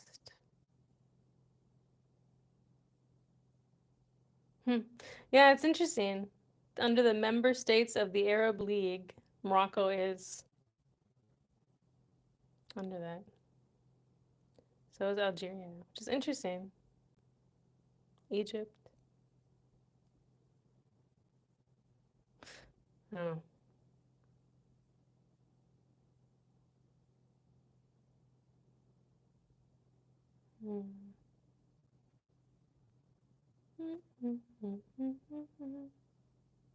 It's interesting. I don't know. I'd like to visit Algeria and Tunisia though, for sure. Mugabe. I just know the name. I don't know anything else really. In Morocco, there is Arabs and Amazigh. The first local people, Amazigh means, I know, free people. In Morocco, we have the best food in the world. You should try. I'm in Morocco right now. Sammy, uko musazi sana. Toka pumbafu. Okay? Mm.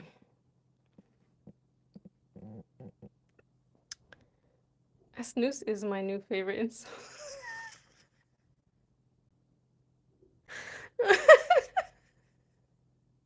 Such a belittling word, is it? Oh, I thought it was just funny. Like the way my friend explained it was just like, well, first of all, the spelling cracks me up because, of course, English. But then the way or what, I don't know if I've actually ever heard someone pronounce it. They just had texted it. But I'm guessing it's asnus, asnus. Um, but yeah, I thought it was just little donkey, but it's kind of cute, funny. I don't know. But is it like kind of mean?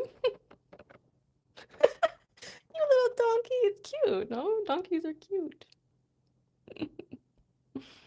Mm.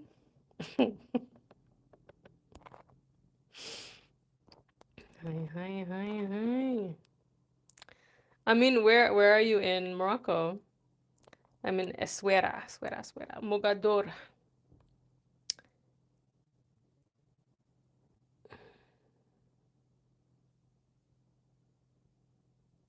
Bruh. Charleston, what's happening? It's really cool that you reserve Swahili to Asnus.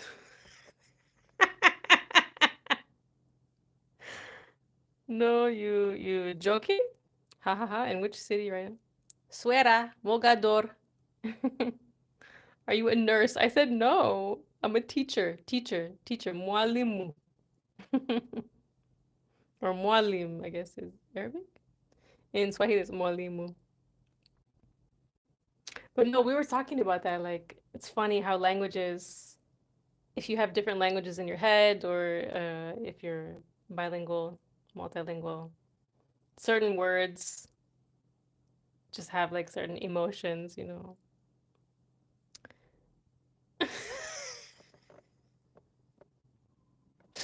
Oh, y'all, should we start using those as snooze holes? You a snooze hole. That's funny. I don't know, you guys. Wait, what was our band name? A-Dub? Desert Social Deviants, right? Let's do it. It's our band name, it's our group name, our musical group name. And maybe we can call the EP Ass News Holes, or Don't Be an Ass News Hole. It's none of your business, Suleiman. She is a really a professor, but you prefer her as a nurse. Suit yourself. Mm, mm, mm, mm. Ayod.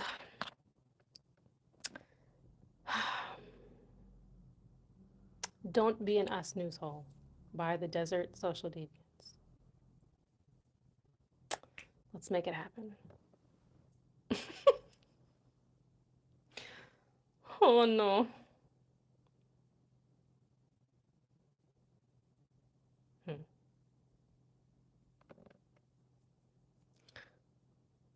I do need to. Yeah. Wait, you never said which city you're in, though. Let's see. Wait, who said they were in Morocco? I mean, oh yeah. I try to remember you guys' names too, you know?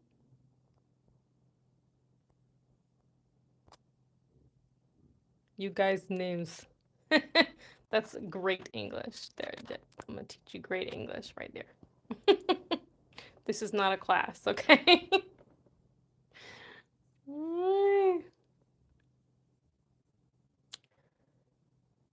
Well, we definitely digressed a lot today, per usual. Yeah, but if you're new here, obviously subscribe. Welcome back. Ansuf Behra. Bienvenido. Marhaba. Mm, bienvenue. I think it's French. But I'm in Amazigh. You're Amazigh? How did you find Mogador? Oui. Yeah. Essaouira, Mogador. Mzien. Ayus. Bahra. Ifulki. Tifulkit? Ihla.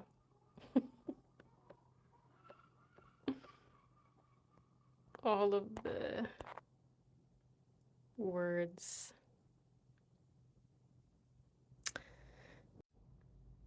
Reconnecting. Okay, so which country of the two has better social justice standard?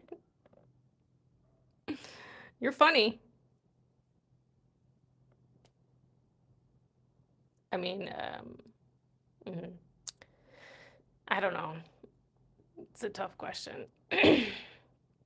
Yeah, I don't know because I only know my country like super deeply, right? I don't think I know Morocco super deeply.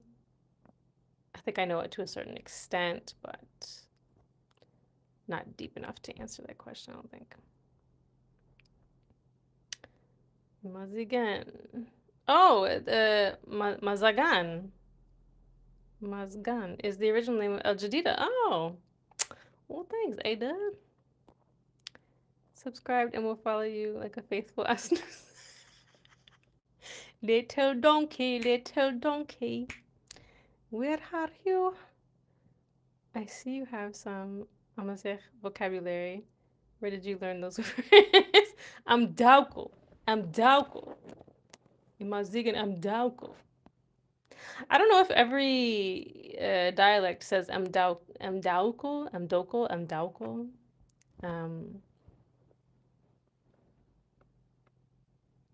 I think that's the singular form of it, but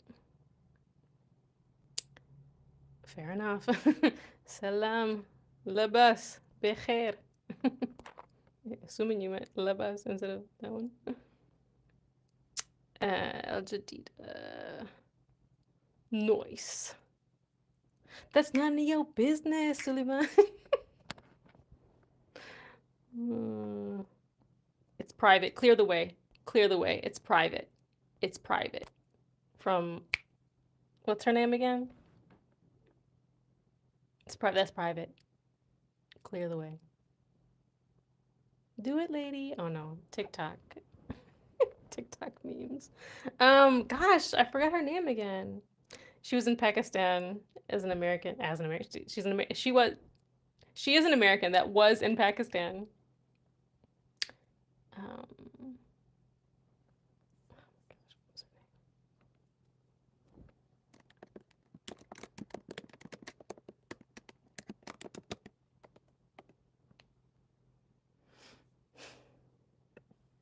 I want $100,000 right now.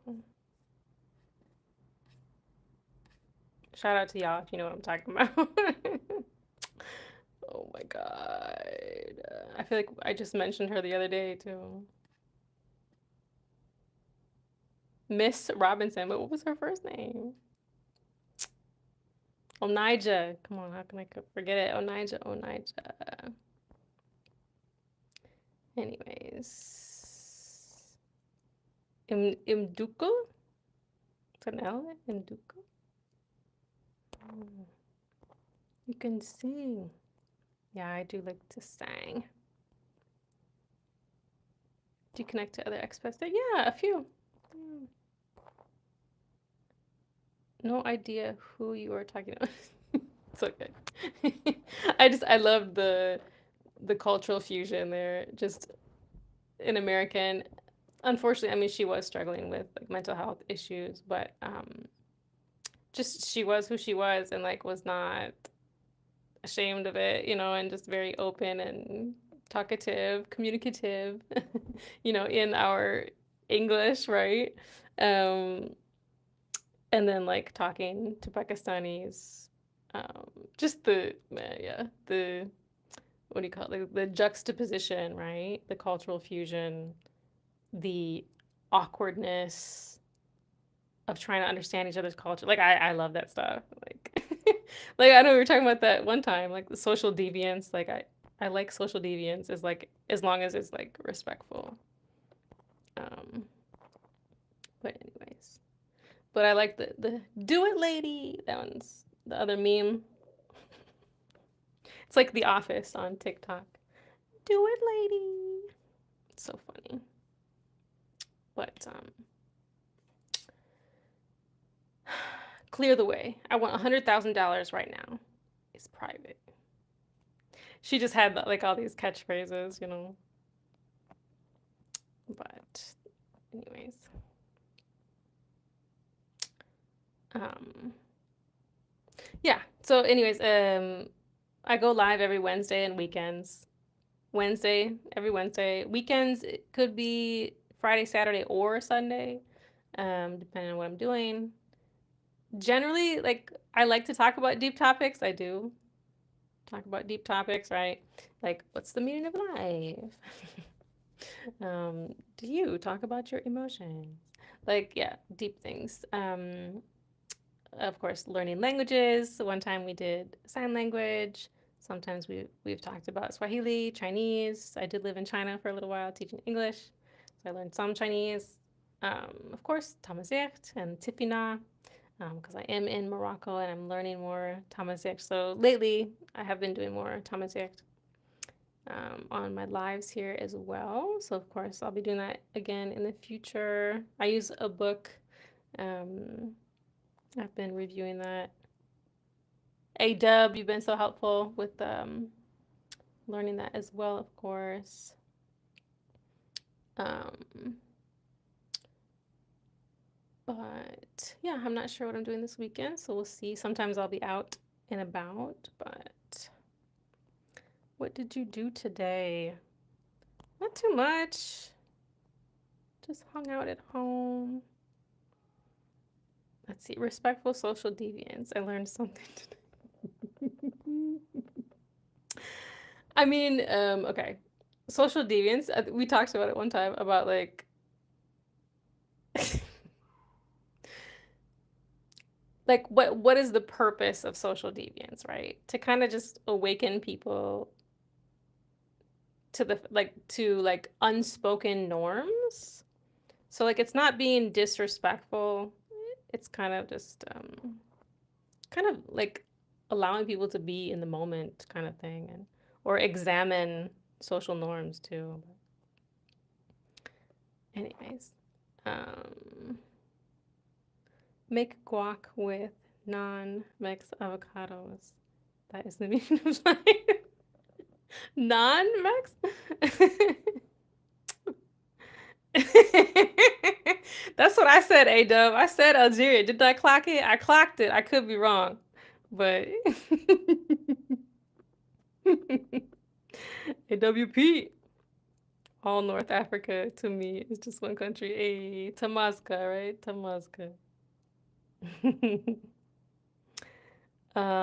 Comment allez-vous? I understood that, right? Well, I actually don't understand what that means. Is it just like how are you, or like it looks like comment, but I've heard it before. Um,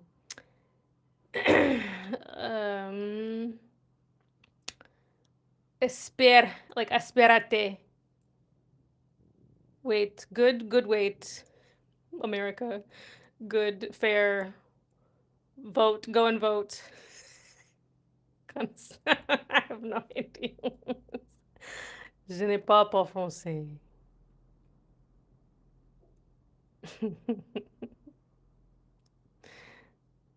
Very specific Algeria and Morocco don't exist. Only Libya.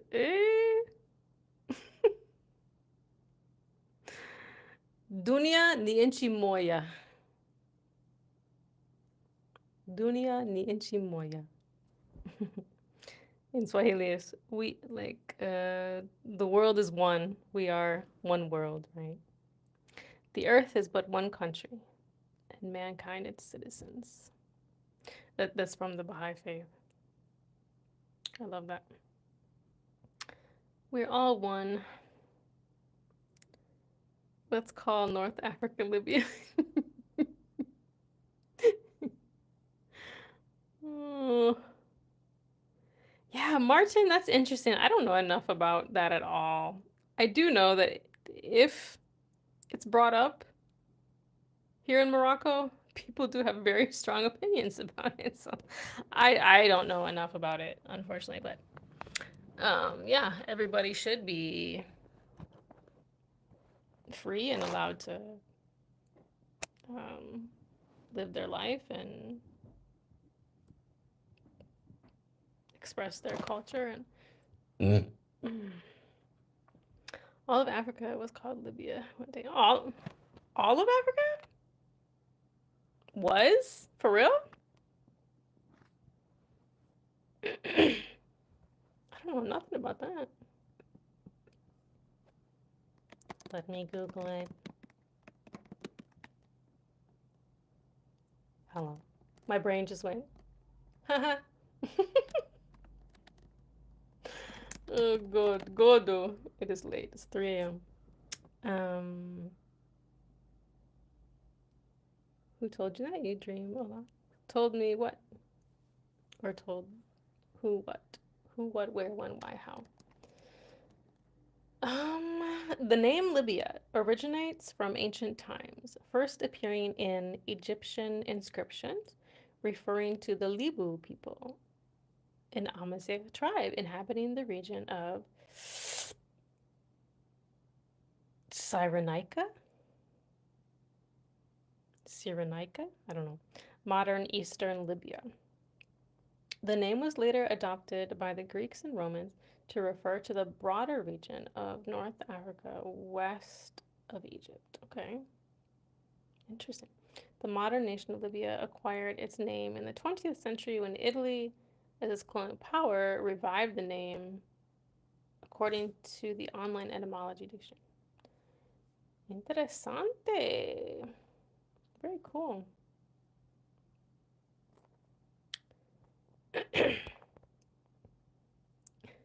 How are you? I'm fine. How are you?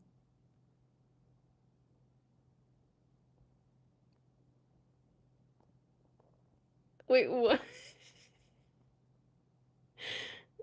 Come on, AWP. What do you mean? Okay. Not all Africa. Reading from AI. Yeah, it's a Google, what do you call it? AI or whatever.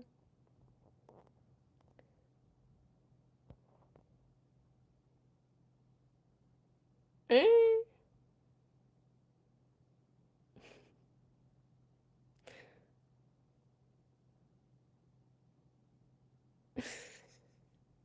Oh no. Y'all are tripping. No, I'm serious. It was the name of the whole continent?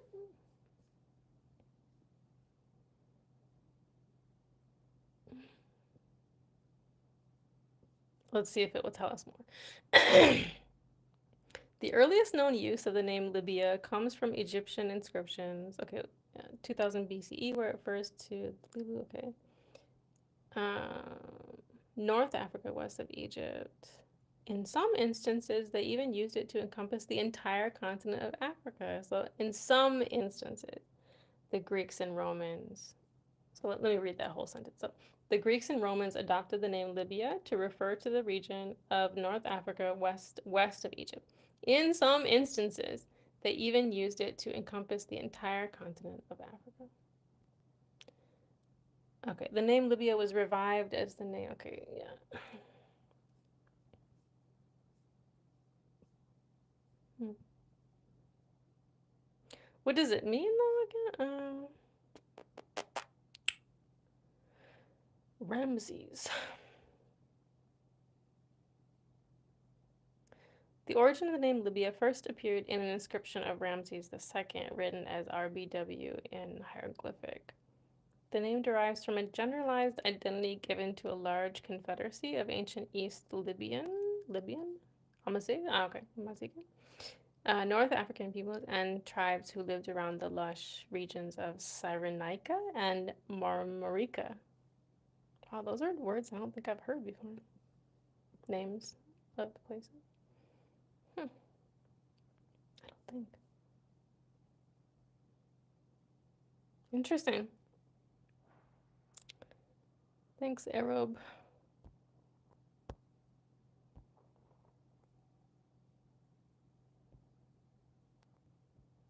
Interessante, interessante. That is like calling all of South America Mexico just because you like guac.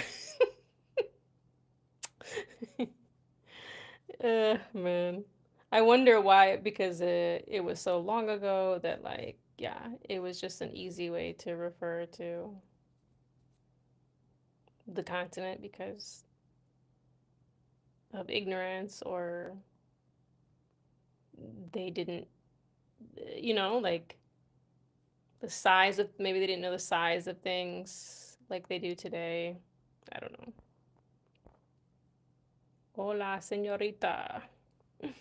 Hola, amigo. Before the word Africa and the Afri tribe, tribe, why did I say tribe? Afri tribe, the word Libya was the name of the continent. Funnily, I'm from Ifrit tribe and from Libya. I'm the most African person. Wow. Ifri.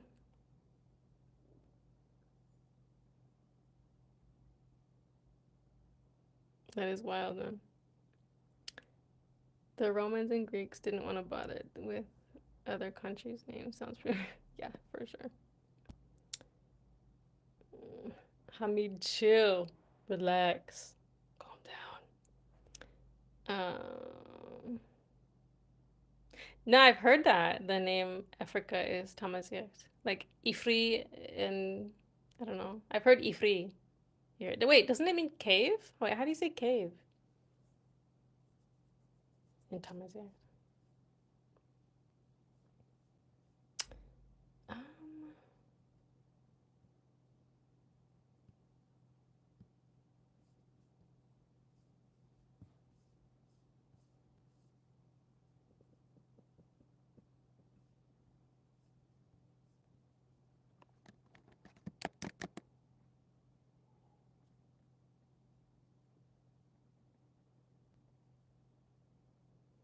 that's not the word that I had heard.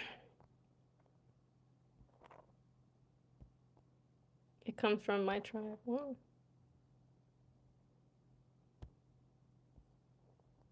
How do you say? Is it cave or it's? Or I'm thinking of a different name or a different word.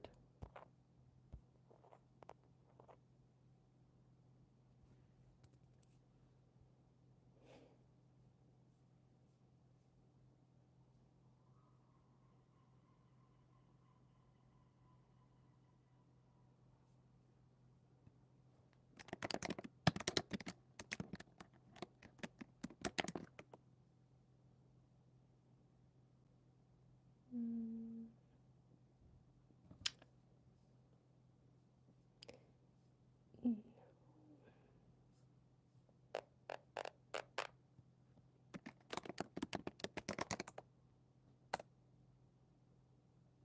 Oh, it does. Yay. Okay. Ifri in Thomasine means cave. Yay. Yes.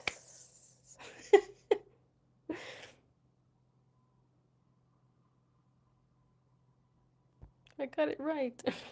Yeah, because but it's interesting in Google Translate it gives a different word, but yeah, I've been told Ifri means cave.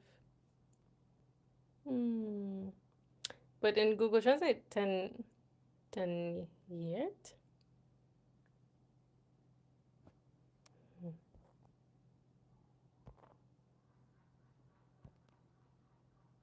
Hmm. The tribe is white. That's interesting.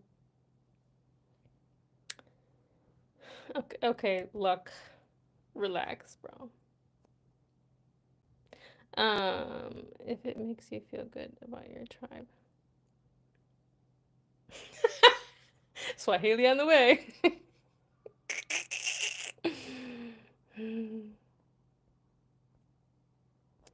What do they call that? Love bombing.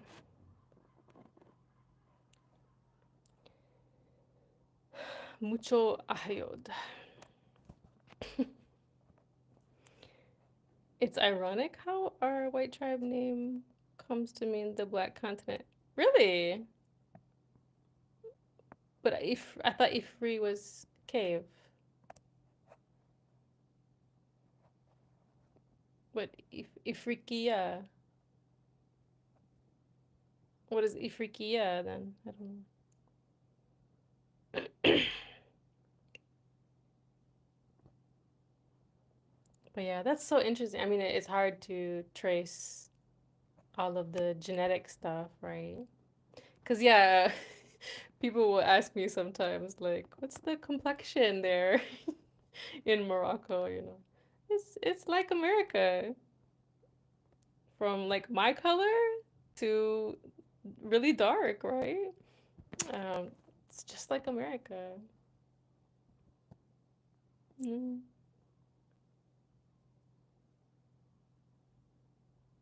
Go look if you look up Africa etymology. Sometimes it's not the best, but let me see. Africa etymology.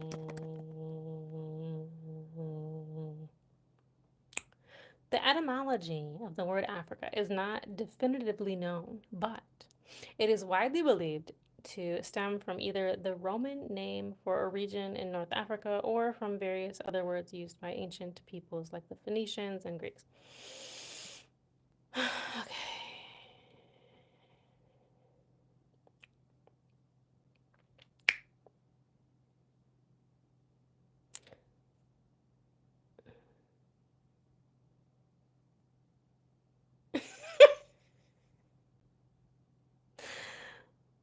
Mozambique. uh, yeah, it is interesting to think about, especially as an American. I don't know, but really, right? Truthfully, race is a social construct, right? Um, we are actually all one. We came from the same place. Like we are all related. Um, if you believe in the out of Africa theory, just genetics are interesting too, right? Like how even to this day, us humans can produce other humans that look very different from the parents too, because of like our older genes or whatever, right? Social justice, 0, me 1. Yo, yo, yo. Why do you sound like you're from the 80s or 90s? Yo, yo, yo. How are you?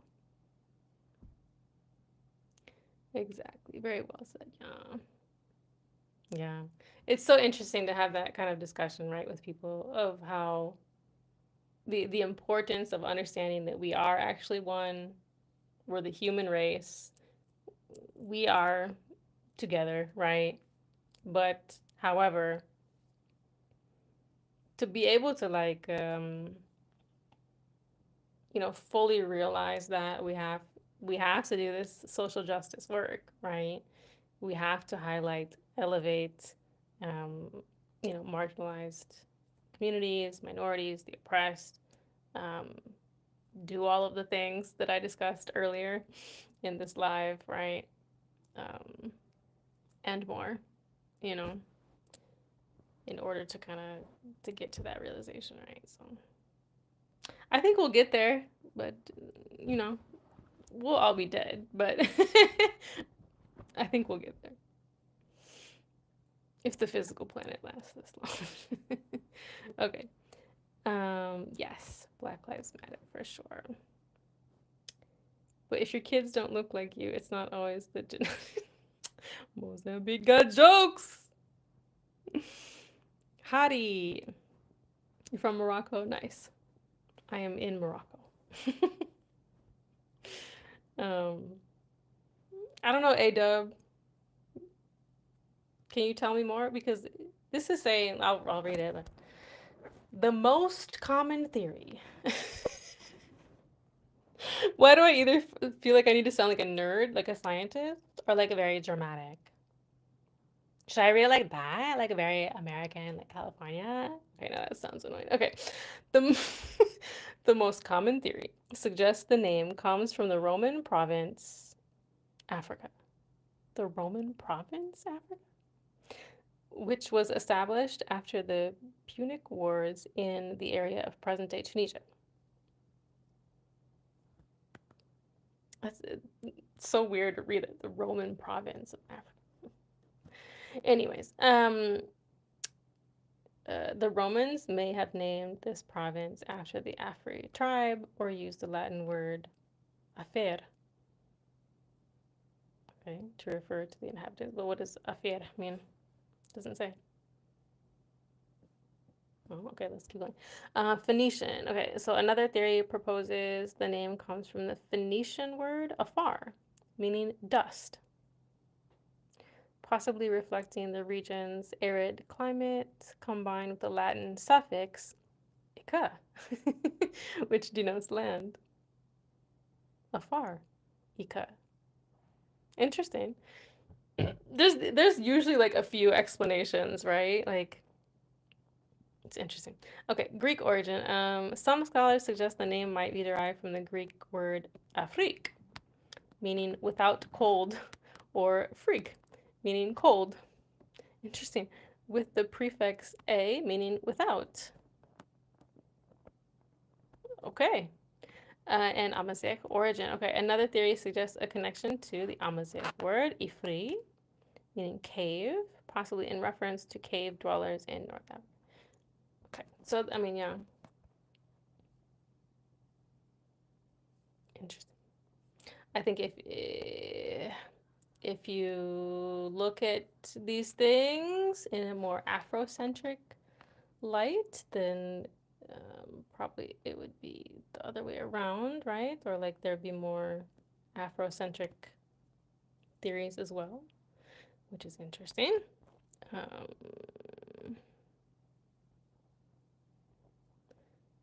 Nice to meet you too. How are you doing? I'm fine. How are you? Good night. Good night or good evening. Um, you were totally a super nerd, but look cool and unusually pretty. Thank you. No, Swahili. Toka pumbafu. Okay, no, I'm joking. I can't. Oh no.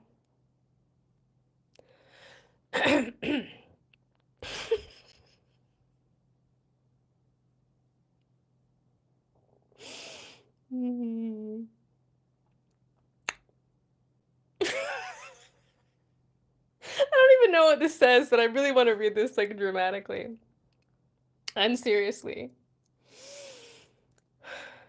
I can't promise you that tomorrow will always be perfect, but I promise you that I won't let go of your hand, no matter what.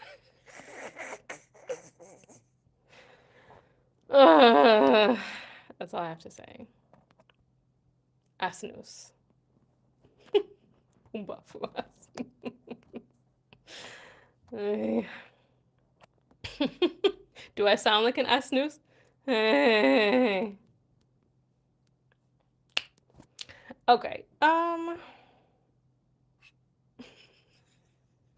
feel like it's so like I want to say ADHD, but that's not really respectful. Um, but how can I say that? I don't know if I have ADHD or not, but like, but so like so unfocused. I'm like, I'm trying to. What was I trying to? Oh,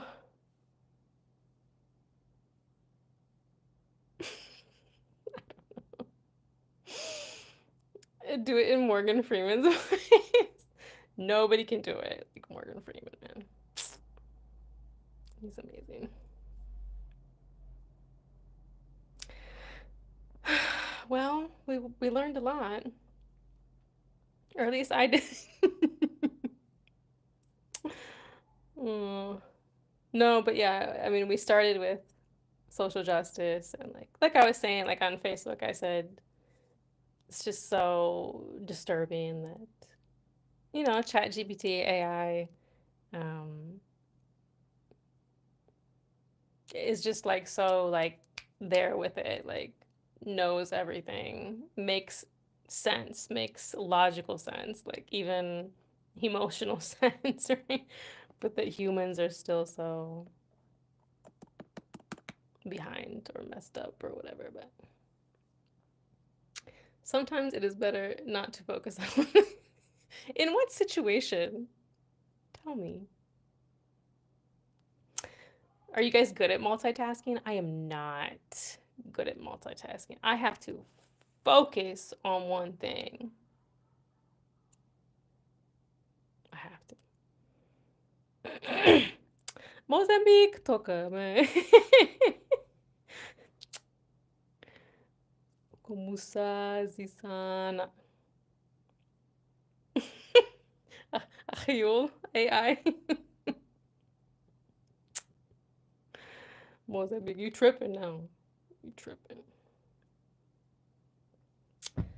I still think you're from Algeria. It doesn't matter.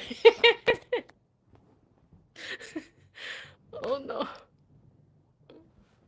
Can you guys fix that the fighting in the comments between Moroccans and Algerians? It's wild. Like it's familiar too though, unfortunately. Like it's like the blind hatred. You see it, I mean, to get serious again, but you know, you see it in sports, like this blind hatred, which is why I don't like sports. Um, but yeah, you see it, of course, with racists, and it's crazy. I mean, you see it with the current war too, right? Or there's wars, of course, but like, yeah, the mentality just like perpetuates and keeps building. It's gross. Anyways, um, what? What doesn't matter? Oh, it doesn't. Yeah, it does not really matter right yet. It doesn't. It does not. I joke. You're not beating the Algeria allegations, but best to not get involved at all.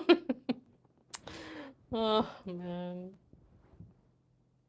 It's hard to see it though. It's hard to, I mean, in any context, right? Like people just belittling each other for silly or unknown things, or yeah, just blind hatred. It's totally ass news. It's very bizarre.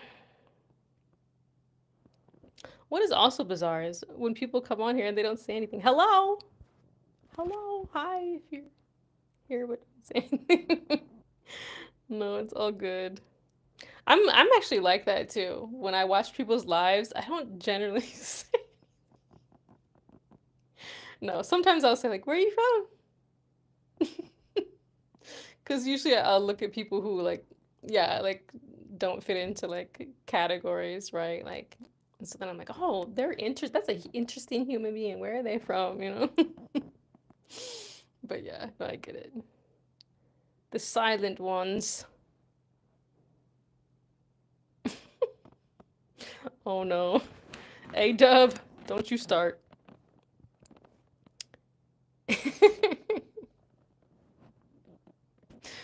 um, we are the world.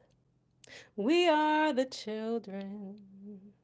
We are the ones to make a brighter day. So let's not get.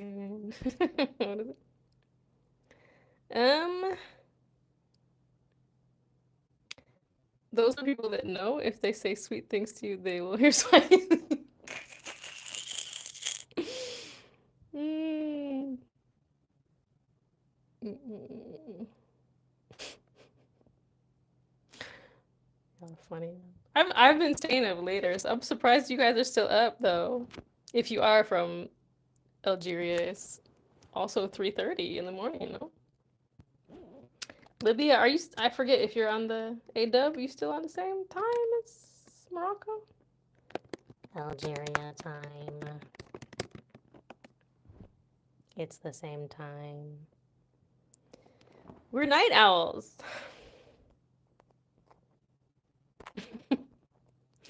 Thanks, Mozambique. I have made some music and I'm trying to make some more here. In Morocco. Do you plan to visit Afghans for a vacation? Like Afghanistan? Actually, my really good friends in the United States are from Afghanistan. Like, they're like my family, man. Like, even though I haven't seen them for a long time, but 4:30? What you talking about? Wait, Olivia, I looked up Algeria and I said, okay, hello. Oh, you are an hour. Dang. Dang, bro. Or sis? Wait, did I ever? I don't remember if I knew your. It doesn't matter. But I'm just like, wait, did I ever actually know your gender? It doesn't matter, but it's so funny. I don't know if I know your real name. I don't think so. Anyways, okay, yeah, 3:30 in oh, well. Algeria, right? What do you know about this time of night? No, actually, I am historically a night owl. Me and my brother, and even my mom was too. But yeah, me and my brother, oh my gosh. Yeah. I've always preferred it. It's quiet, it's silent, it's peaceful. You can still procrastinate.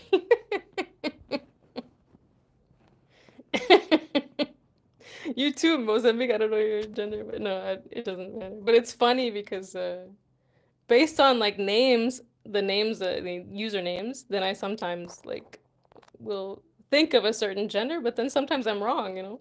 I'm like, oh, then I have to like rearrange my I think. But it really doesn't matter. Humans are humans. Humans are humans. Yeah. Okay. Facts. Facts. Should that be the next song? Humans are humans by Desert Social Deviants. Wait, I forgot the EP name.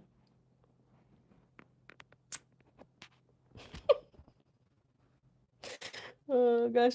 No, but it's crazy. Like I had like fixed my sleep schedule and then I stayed up to watch like to see what happened to this flotilla trying to get to Gaza. Um so I messed up my sleep schedule again. Oh, I fixed it. I messed it up. But that's yeah, that's the cycle. That is the cycle. But summers are harder because or easier. I don't know. Um, depends on what you're looking at. But since I'm a teacher, I work less during the summers, which again can be a good or bad thing. Less money, but more free time. Eh. But yeah. So then I yeah, just mess up my sleep all the time during the summer. But are you guys like normally night owls too?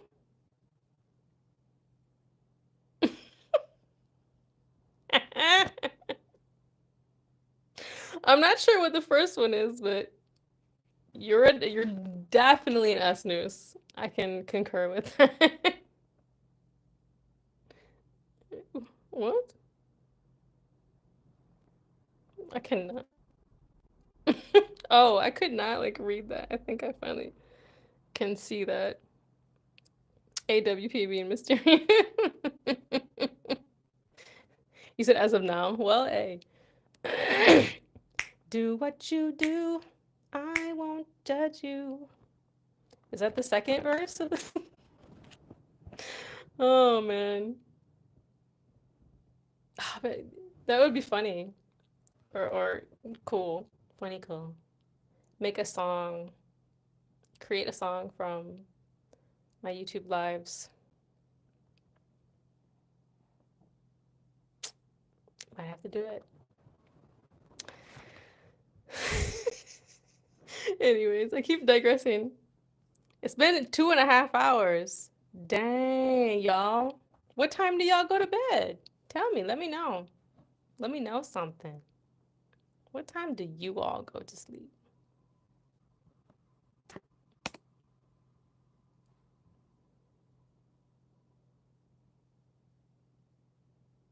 I don't know what that means.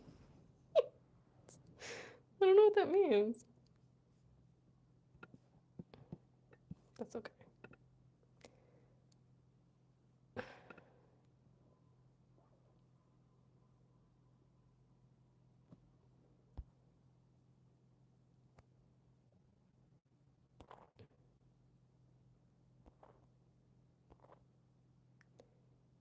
Could you sing all the sweet messages?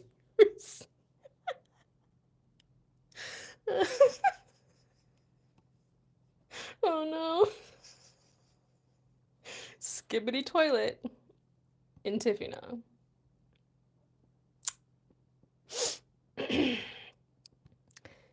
That would be funny. Oh, wait. Um, okay, I don't know if you guys look at TikTok a lot or not, but when it algorithms might be very different depending on what you look at and your country or whatever. But like, um, there's this one guy that makes songs. I'm sure there's a few of them. Why am I sweating right now? There's a few of them um, that make songs out of different things, but this one is like based on, I think like what do you call it? These dating sites with the Tinder. Um, and so like I don't know if people send him the screenshots of text or if he finds them or if he makes them up. I don't know. But like he's doing like, day whatever, like day 46 of making a song from like Tinder chats or something like that. So anyways, I did check out his profile. I don't like all of the things, it's weird. But one of them has gone very viral because it's so stupid. Because like the literal, like the common sense, the logic is not there. Um, yeah, it's ridiculous. But like so the song is like, what is it? You have any kids? Yes, I have one daughter. How about you? How many baby daddies do you have, if you don't mind me asking? Ellipses. I have one daughter.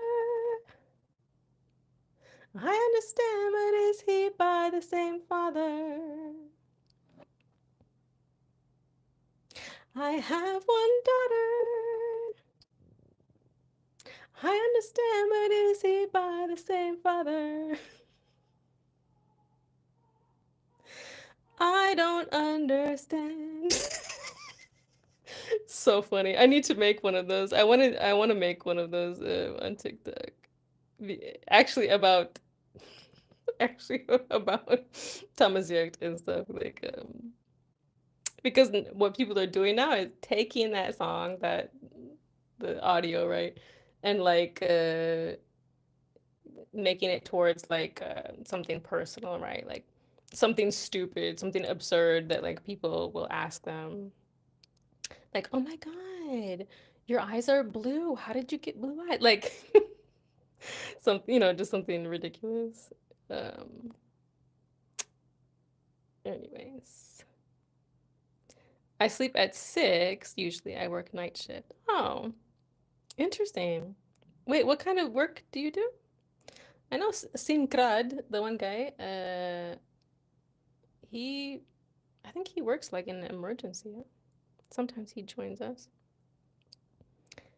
Mozambique night owl as well, especially if I drink espresso late afternoon. Hey, hello, Suleiman with the professor.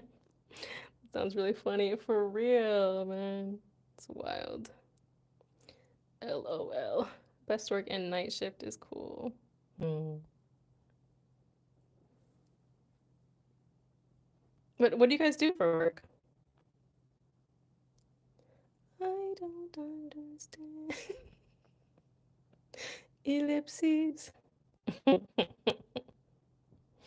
The fact that he sang the ellipses, if you guys know what ellipses is in English, like the three dots, Creative genius. I own a clothing business. Nice. Very cool. So maybe you have some free time to do other things. You can multitask, maybe. I know often, like during the school year, it's so wild. Oftentimes, like my students won't show up, which is wild. But because their district will still pay for the teaching, but yeah. So then I try to multitask. Otherwise, I can't really multitask. when the students show up. What do you do in Mozambique?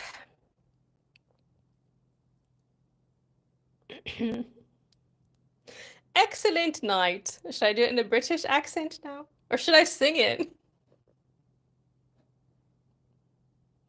Oh no.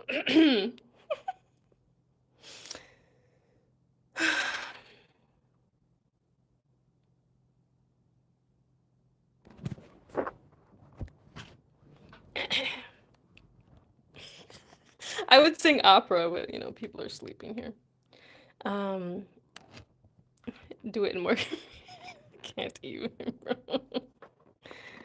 You dream on the bed. I know, right? I'm dreaming. This is all a dream. Doodaloo, doodaloo, doodaloo. Marketing, try British. And sing, please. E? Are you speaking Spanish?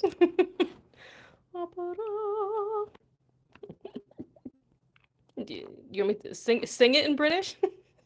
But you know when people sing, it's like the accent is gone, right? Pretty much. Excellent night. It's exactly 2:33. 33, I don't know. At my place here, I'm sleepy. But know that I sincerely love you, that the grace of God accompanies you throughout your life, and that He watches over you. Amen.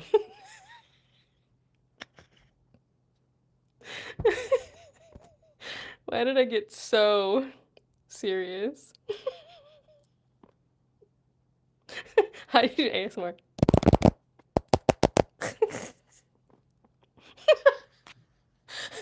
I just felt like I was either reading a poem or a prayer. Amen. Oh. Wait, where was the other one though? I have one daughter. I found myself singing that song just as I'm walking around the apartment.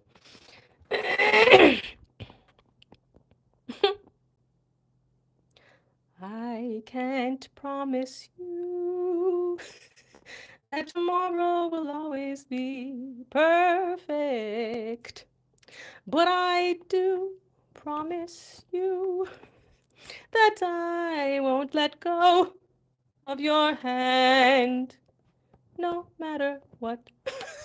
Sounds a bit creepy. That's what he said up there. Sounds creepy. Always you are laughing. Yes, normally. Even by myself. I do laugh with myself. Don't you laugh by yourself. Do it, lady. Laugh by yourself. Do it. Just do it. You know, like when you find someone, a friend, a stranger, whatever, like where you can just be goofy with them and silly, it's so great. And you can just like, you look at each other and you don't say anything, but you're just both like,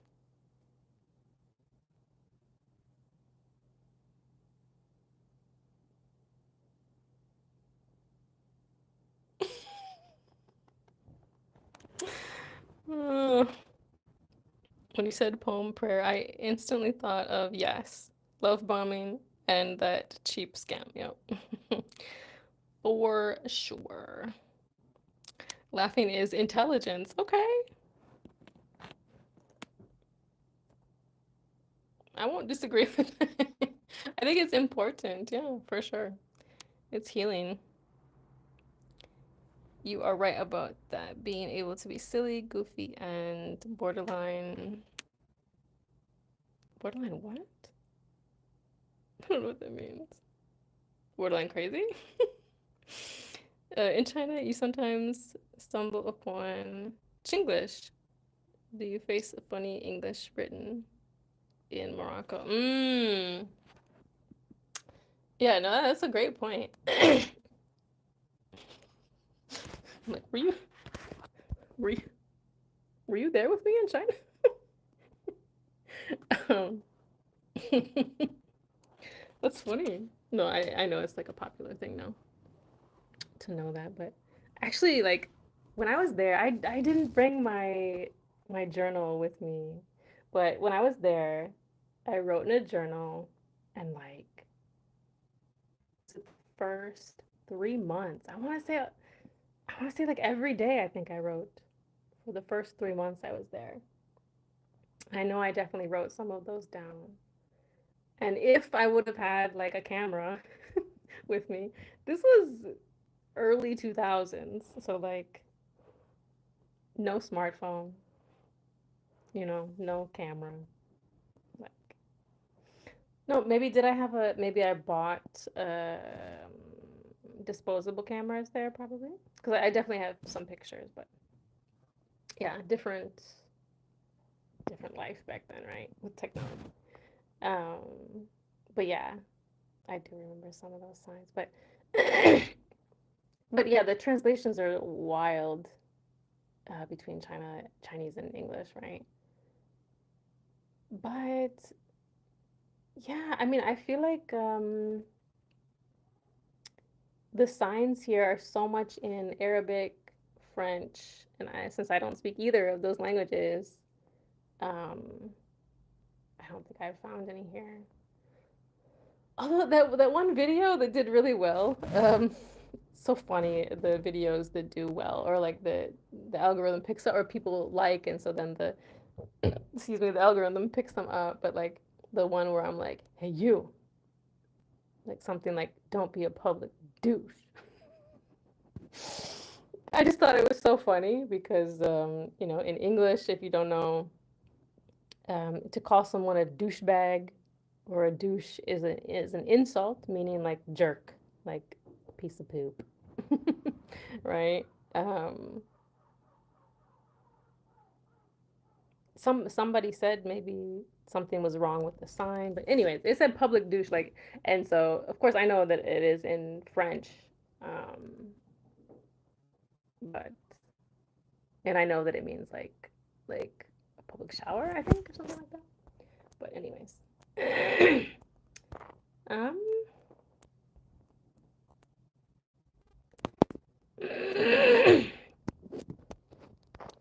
I need a man. Wait, hold on. That's funny. Oh, I need to make a video about that. I mean water. That's funny.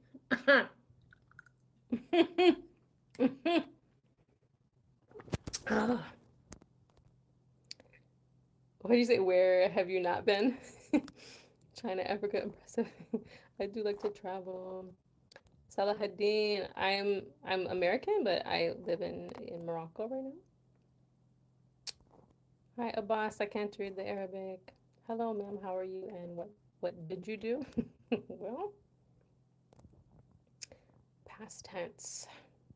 No, I'm fine. How are you? Disposable Kodak and Fuji's, but smart lady. Now it's the opposite. Now it's the opposite. I don't understand what you explain, but you're laughing. Interesting. Cool. I like that. Okay. Okay. Just note to self: laugh every few minutes or few seconds to keep the engagement.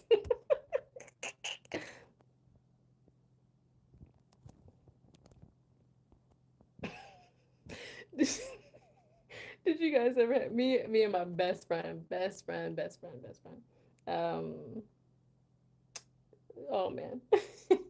We used to have this thing where we would laugh and then be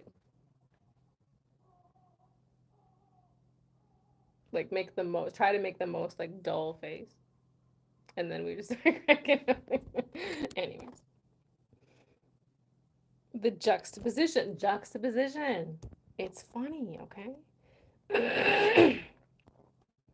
I saw a baby shirt that said enjoy the end of your life. Oh, but it's kind of cute though. I don't know, or poetic.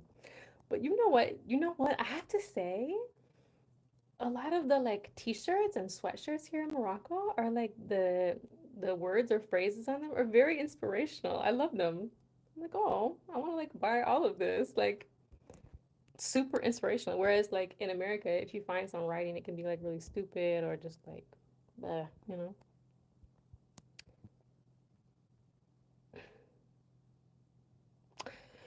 Okay. It sounds so vulgar. Yeesh. Um, I am Moroccan and I live in. Oh, yeah, that's in France, right? Laughing, very interesting. Are you in a tourist city or a real Moroccan city in the depths of Morocco? I don't know.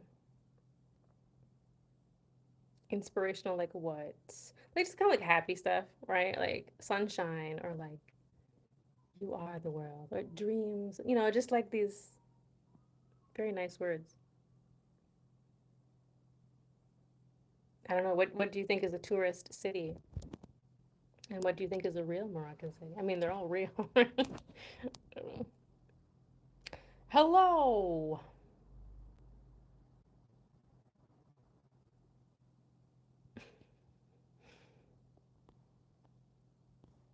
What city are you in? As my voice gets lower at night.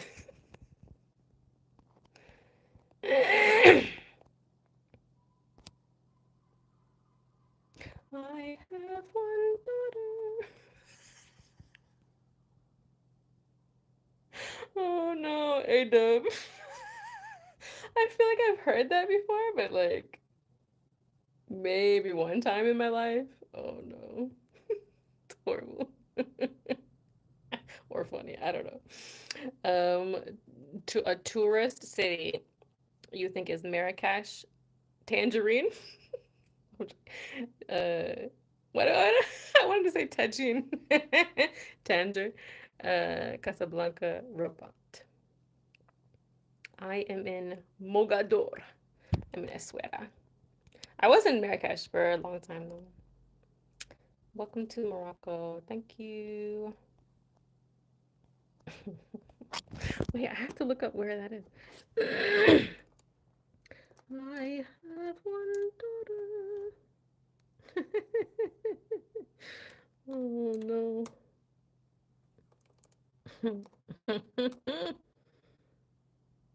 I have to look up where. How do you say it? Looks like a lion, but Lyon. Where that is in France.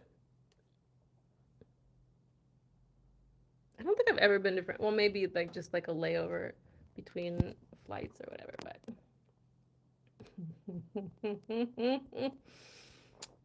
I like your UK accent. I'm not from the UK. I'm from America. Or you mean just my make believe accent? Can you say this in a British accent? Let's see. I was like, I had to read it. Okay. I, d- I don't think. See, now I'm gonna try too hard. I don't think of it in quite in. Do you mean quite? I don't think of it in quite such a warm, fuzzy glow. I don't know how to say that in accent. The disintegration. What is that? What kind of accent? The disintegration. the dis- It's too hard. The disintegration of adult society and the loneliness of elderly population is bleak. Some difficult words that I've never probably tried before. It's difficult. It's the most American word. I'm not even sure what it means. It's an insult, though, for sure, I think. I don't even want to say it. um, I have one daughter. Mm, oh, okay. Interesting. Define douche canoe. Like you're a really large jerk. An obnoxious or contemptible person, typically used of a man. Yeah.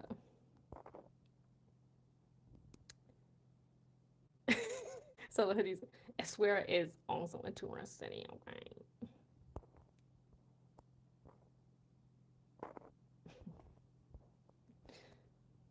I don't think of it in quite such a warmy glow. The disintegration of adult society and the loneliness of elderly population is bleak. I don't know, but there has to be some lightness and some eating of vowels, perhaps. I don't know. So many accents, and I haven't studied one particular area, so probably mine is like all over the place. I don't know what it is, but your company is quite enjoyable. Thank you. Must be the Amazigh Swahili in you. 10 merit sana. So, thank you very much.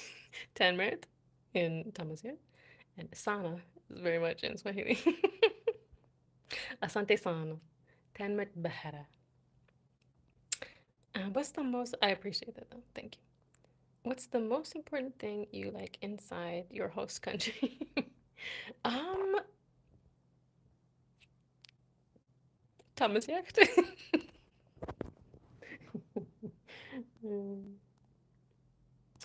AWP with your most African, most American things.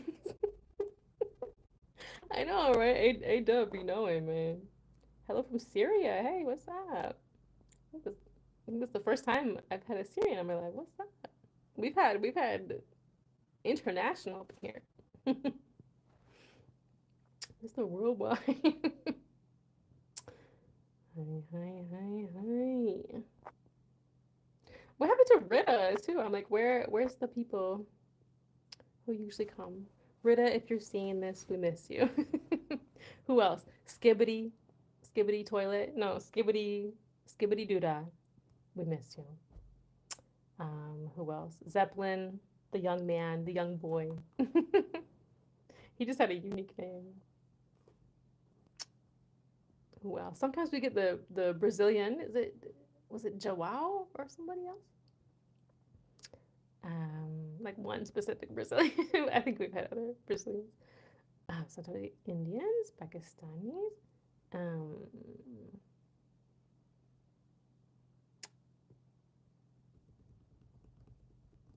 I think Japanese. Anyways, yeah, a lot. What's the longest flight you had? Probably my first flight. No, yes, was that my first flight? No. Let me think about that. I know I keep wanting to like let you guys go too, but they're like, oh no, we can talk about more. Since we're all night owls. The longest flight was 16 hours. Can you guess where? You have regulars. I know, right? It's so nice to have a community, and to have international community. Like it's amazing. Do you speak or understand Arabic? Shwiya, but more Tamazight. You look very beautiful. Well, maybe you do too. um, you have a tribe, a community with the truth. Hey, I love it. um, China. Are you asking me? Do I speak Chinese? Indian. Hello, Hafid. Australia? Have we had people from Australia, or have I been to Australia? Or oh, did I go to Australia? The 16-hour flight? No. What? Douche canoe. I can't with y'all. Wait. Why do I forget what I'm doing? You guys don't get old. um, I have one daughter.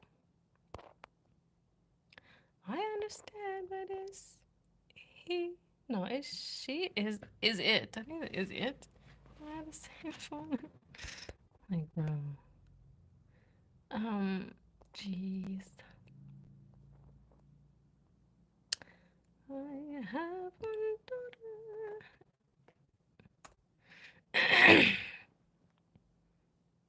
Let's see. What if I do? Mm-hmm. Let me look up Chicago to, I don't know where in Australia, but I'll just put Australia. Yeah. Oh, let's see how long the flights are. I'm curious. 16 hours Antarctica. That would be dope, but hella cold. Nope.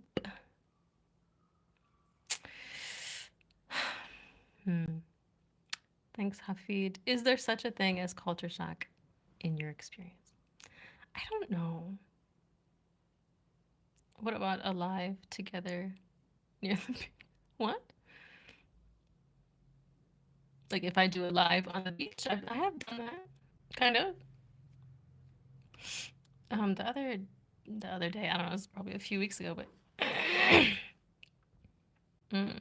I was kind of like on the walkway of the beach, eating a tagine, a vegetarian tagine. Let's go with Sydney. Let's see how long the flight is. Oh, and this was direct, okay? Direct, as Moroccans would say, direct. A direct flight, not no stopping. Oh, no, I'm tripping. Yeah, no, I'm lying then. No, I'm not lying, but I didn't think about,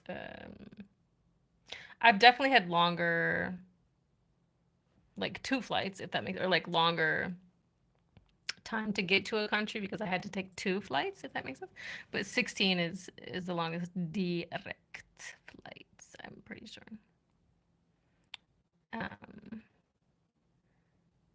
Teach penguins Tamazight. Erase their native tongue? Direct. I am from Syria, a civilization dating back 10,000 years. Nice. I don't know much about Syria. You can tell us more. See, they don't have any nonstop flights from Chicago. Well, okay, so what if I put New York? I'm from the Chicago area. 2 hours from Chicago, but New York is kind of the hub, I guess. So let's see if they have any direct. No.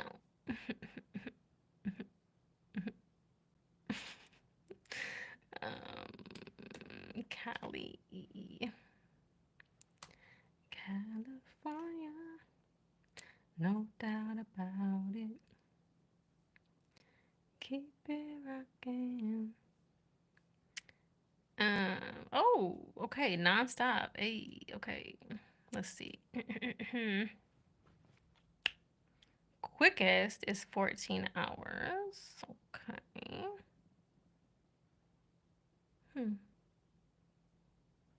Interesante. Wait, man, now I'm thinking, like, man, it's been many years. Was it a direct flight? Or at least it was that direct flight from, hold on, let me check. It was so long ago, you guys. It seems like a whole other lifetime. We landed in Hong Kong. It was China. My longest flight was China, or Hong Kong. But yeah, I went to China then. But yeah, I'm still thinking about that question. Is there such a thing as culture shock in your experience? It's interesting. I definitely think it exists. But like having the perspective of like you're a world citizen, so like I don't know. But I mean, I don't know. Like of course everything is going to be different, but am I shocked? I don't know. You speak Arabic? Not really. Shwiya darija, liman lisal, nishan. But more Tamazight. Good for you. 10,000. 10,000 years of nonstop shawarma? Really? Is that what they're known for? Let's see. Chicago to Hong Kong nonstop. Quickest is 15. Okay. Yeah, so we took 16 hours from, I think it was, I mean, I know we left from Chicago, but I don't think we stopped in New York. Pretty sure we were on that thing for 16 hours. Yeah, man. It's crazy.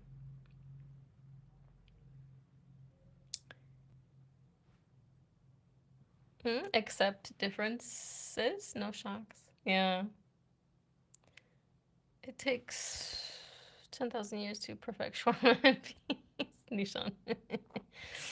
My culture shock while in Turkey is the men's nose touching ingredient. Oh. Hey Dub, do you not have any kind of like facial touching in Libya? I noticed the men do put their like heads kind of front of head and side of head together sometimes. Hello, are you good cooking woman? No, I'm not. I am not. I'm American. No. Um, are you?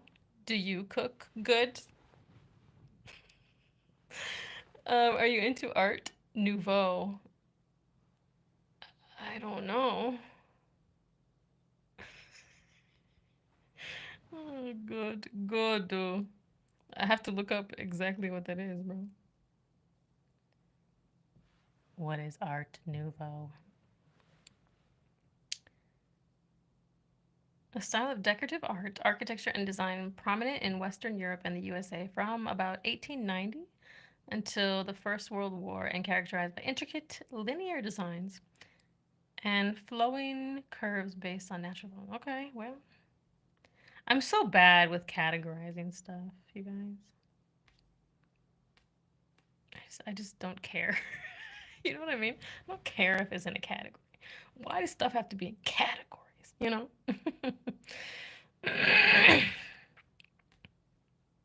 I don't know. It's so funny, and that's how I've always been too. Like, don't put me in a category. Like when I was young, like I would wear like skater stuff, like hip hop stuff, um, goth stuff. You know?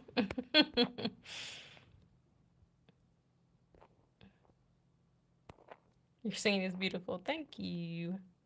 American equals best cook.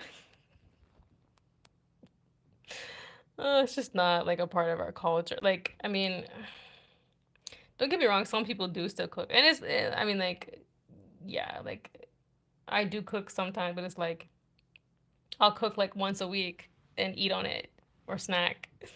You know what I mean? But I certainly was not raised to cook or to know how to cook or nope. It's very much like you go out to eat, you get food, you pick it up or whatever. Like it's all about convenience and stuff. In America, everybody's working. There is the two side, what is it? Fake kiss, but going too, oh, but going too close, like almost. The touching nose. I think I have seen some cultures do that, yeah. Yeah, I mean, as an American, I'm like, back up off me, dog. Back up. I mean, anybody, like, as an American, you just eat and sleep. Well, yeah, don't we all eat, poop, and sleep? Um, you must like to color outside the line. You got it.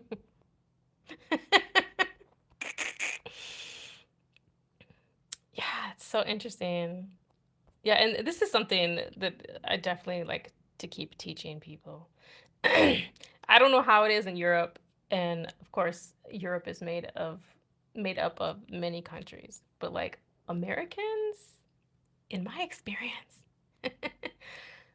we would like space. We appreciate space. Back up off me. You know, like get away from me. We are not, I don't know. I don't think of us as touchy-feely people. Certainly, I think if we are friends, then we can be closer, but like, yeah, I don't know.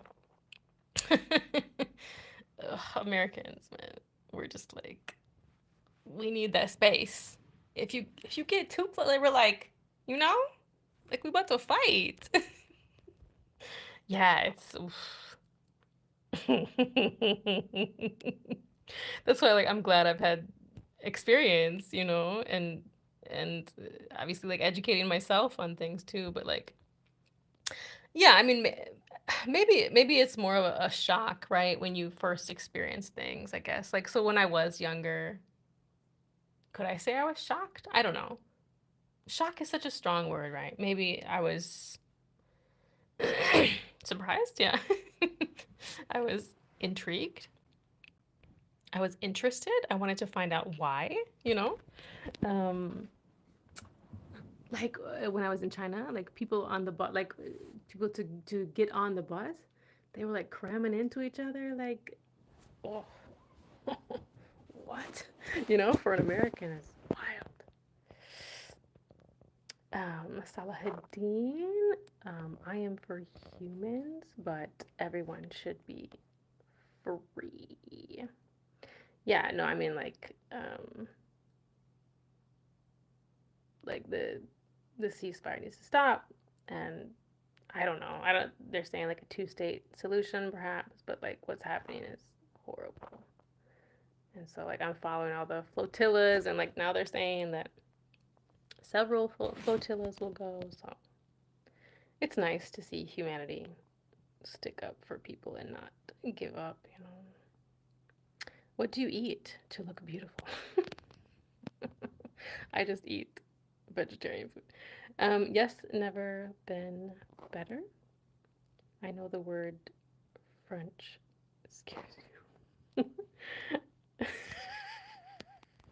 Oh no. Oh, A-dub, you wild man. Nose kiss is in Arabic tribal thing. Really? Oh, okay. Only with very close relatives. Oh. Hello, Abbas. SpaceX folks looking for a place in outer space away from people. Oh man. But you know what though? On some real stuff, I would love to be in space. For real. Sometimes I think I was born in the wrong generation. No, but I mean, to be able to explore space, the final frontier. Mohammed from Damascus. Do you know Wujda? I do know Wujda. Wujda. So what's up with the Art Nouveau though? Is that like, are you into different art? Do you draw? Do you paint? That's something that I never got into really. One of the arts that I never got like I love all the like kind of like performance arts, like poetry. I love to write poetry and perform like in a spoken word style. And singing, of course, dancing. I danced for 8 years of my life, mostly tap dancing. Yeah, I haven't studied those differences, Martin. Born in the wrong generation or planet. I'm saying, man. Yeah, man. Just want to be in space. Like, no, for real. Like, it's one of those big questions of our time, right? What's out there? The unknown. Like, who wouldn't be interested? It's fascinating, right? It's like almost unfathomable too, right? Like the number of galaxies and then stars within those galaxies. Like what?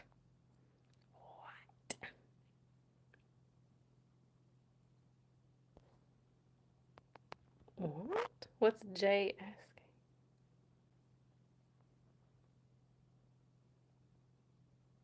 That's cool. Appreciate music and colors, but I'm no artist. Everybody's an artist.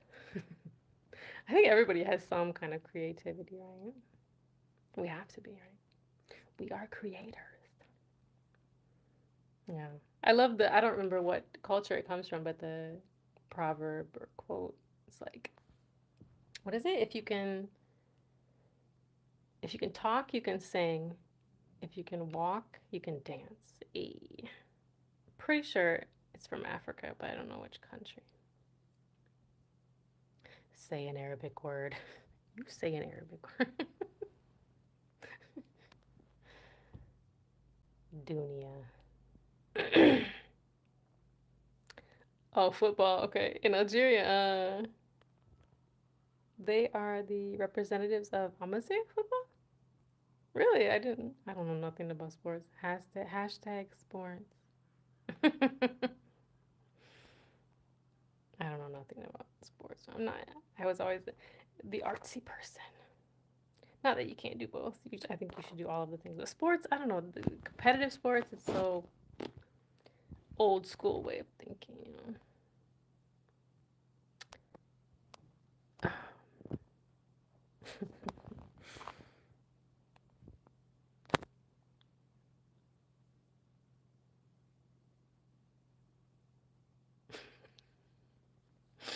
What? You will have space visits if you want in the next 20. Yeah, nah, but not where I want to go. I want to go out there. I want to meet the aliens. I want to be the ambassador for Earth. you know? Yeah, man. Another galaxy in the distant universe. It represents the Kabila people.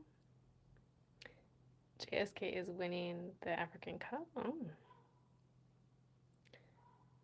What do you think about what is happening in Gaza? Yeah, I just talked about it a bit, but yeah, it's horrible. I like all teams. Hi, Yasir.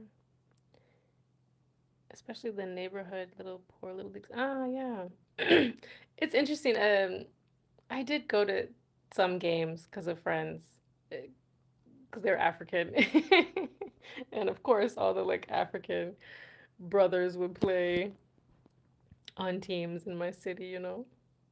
Or the like Latino brothers who would play. Um, yeah, it was always like Africans and Latino.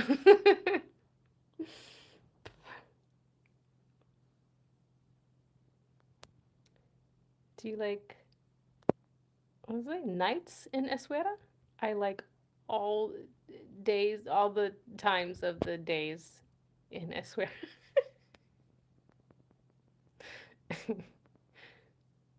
I like Eswera. I like my time. I like not time. I don't like time. Oh, what? Time is so interesting. Relevant but irrelevant. Support your local team. Or don't. Are you taking advantage of water and wind there? Definitely the wind. I love the wind and the fresh air for sure. The water, I don't know. It's so windy that the water's, I don't know.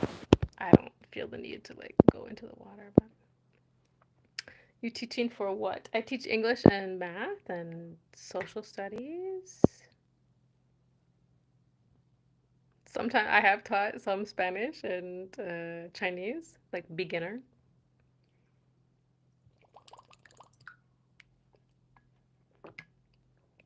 Stay hydrated. Suaman.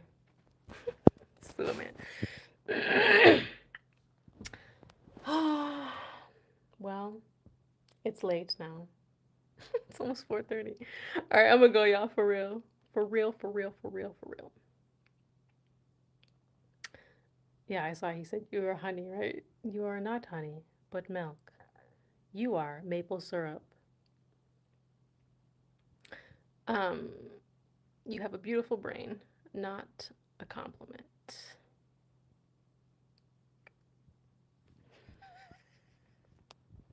Okay. So then I don't say thank you, right? So, Thank you for not a compliment. All right, y'all. I'm gonna go. My mdokels. Wait, how do you say the plural of it? Some people are writing with an A though, not the I. But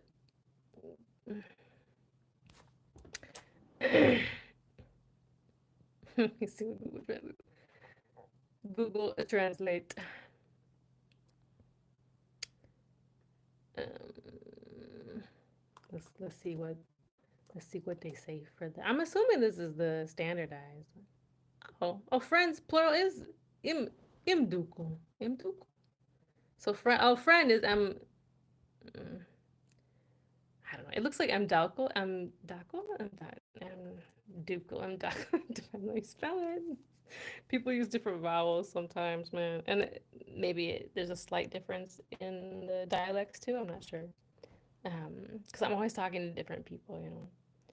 But so in general, I guess Dako is friend, and friends is im duko. It looks like imduko. I don't know. Imduko. Oh, okay, how do you say my friends? Is it inu? Is it the same or does that change? Hold on, grammar. I don't know. Oh, it is. Imduku inu. Okay. Imduku inu. That's a lot of E. Imduku im Imduku inu. 10 minute bahara. Thank you guys so much. It was so nice talking to you. I love talking to people all over the world, learning from each other, showing what this world truly is, right? Are you offering teaching services? I just finished my summer group English lessons. But if people are interested in doing like individual lessons or like bringing their own group, you know, certainly you can always message me on Facebook or Instagram. It's the same name on Instagram. Facebook is Tricia Truth again, although I do have the business one, Tricia with the Truth, but I don't use it that much. But okay, for real, time to rest. For real, for real, for real, for real, for real. You are pure honey. You are like the what? You are like the golden drops of maple syrup falling from the maple trees of Canada. I'm not from Canada, but maple syrup is well known in Canada. And I just actually found some maple syrup because we do use maple syrup a lot in America on our pancakes. Maybe I'll have to get some cinnamon and put some maple syrup. I do love cinnamon. All right. Trying to avoid Swahili asnos. Swahili asnos? Pumbafu asnos. AWP, do you agree? Oh, y'all. Imdukul. Inu.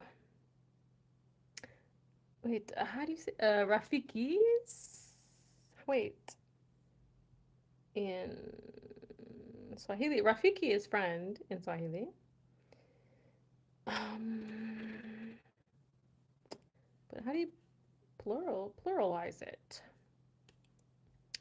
Hold on a minute. Wait. Well, okay. Marafiki zangu, my friends.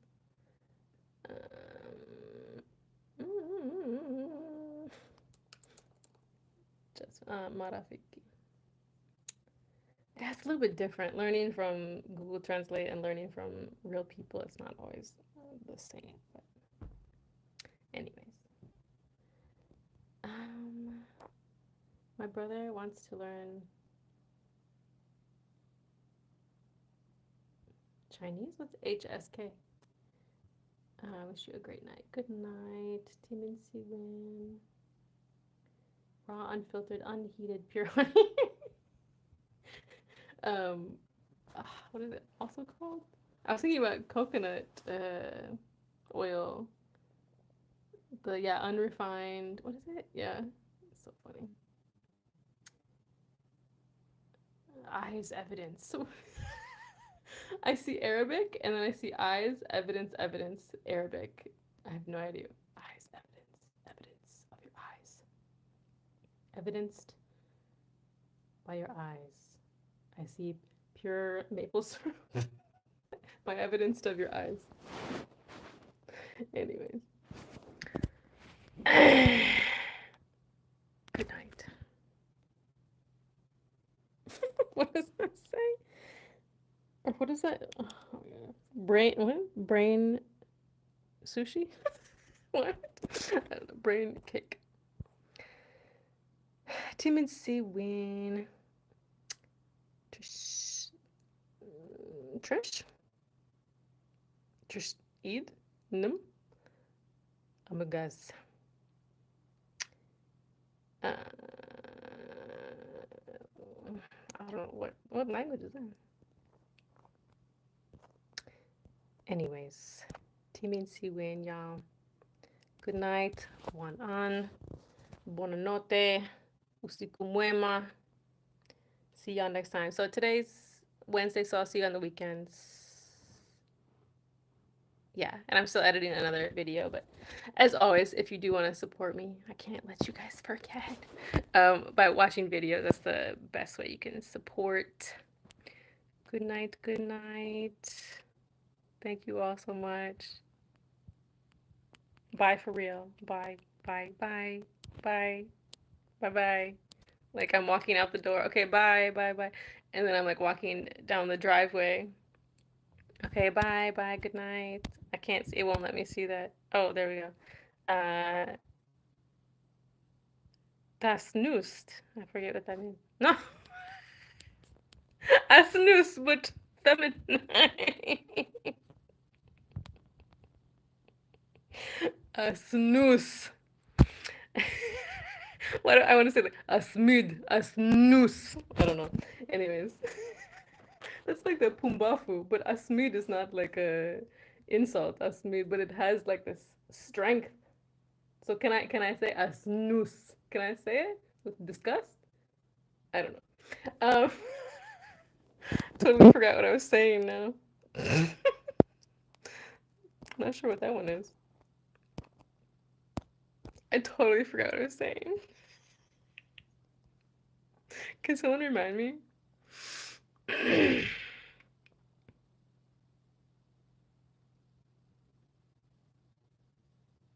I totally forgot.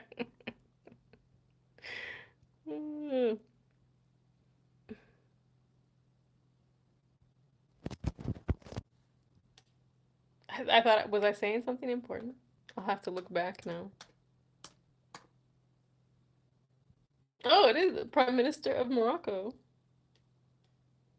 I mean, I have to look. It sounds like Asnus, the name, or what? I don't know. I don't understand. Maybe that's what he thought I was saying. I don't understand. Okay, anyways. Good night. Question mark. I was saying, I totally forgot what I was saying, and I know I didn't finish it. I can't remember.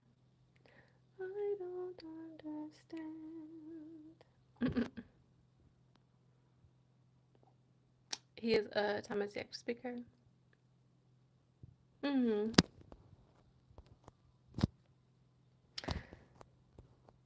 Okay, Asnus. All the Asnuses out there, shout out. Good night. I'll see y'all on the weekend, but I am still editing videos, so is that what I was saying? If you want to support, you can always watch videos. I can't remember. Anyway, Tamazighs and Arabs are brothers living together. Yeah. All right, y'all. We are one. Okay, bye. For real, for real, for real.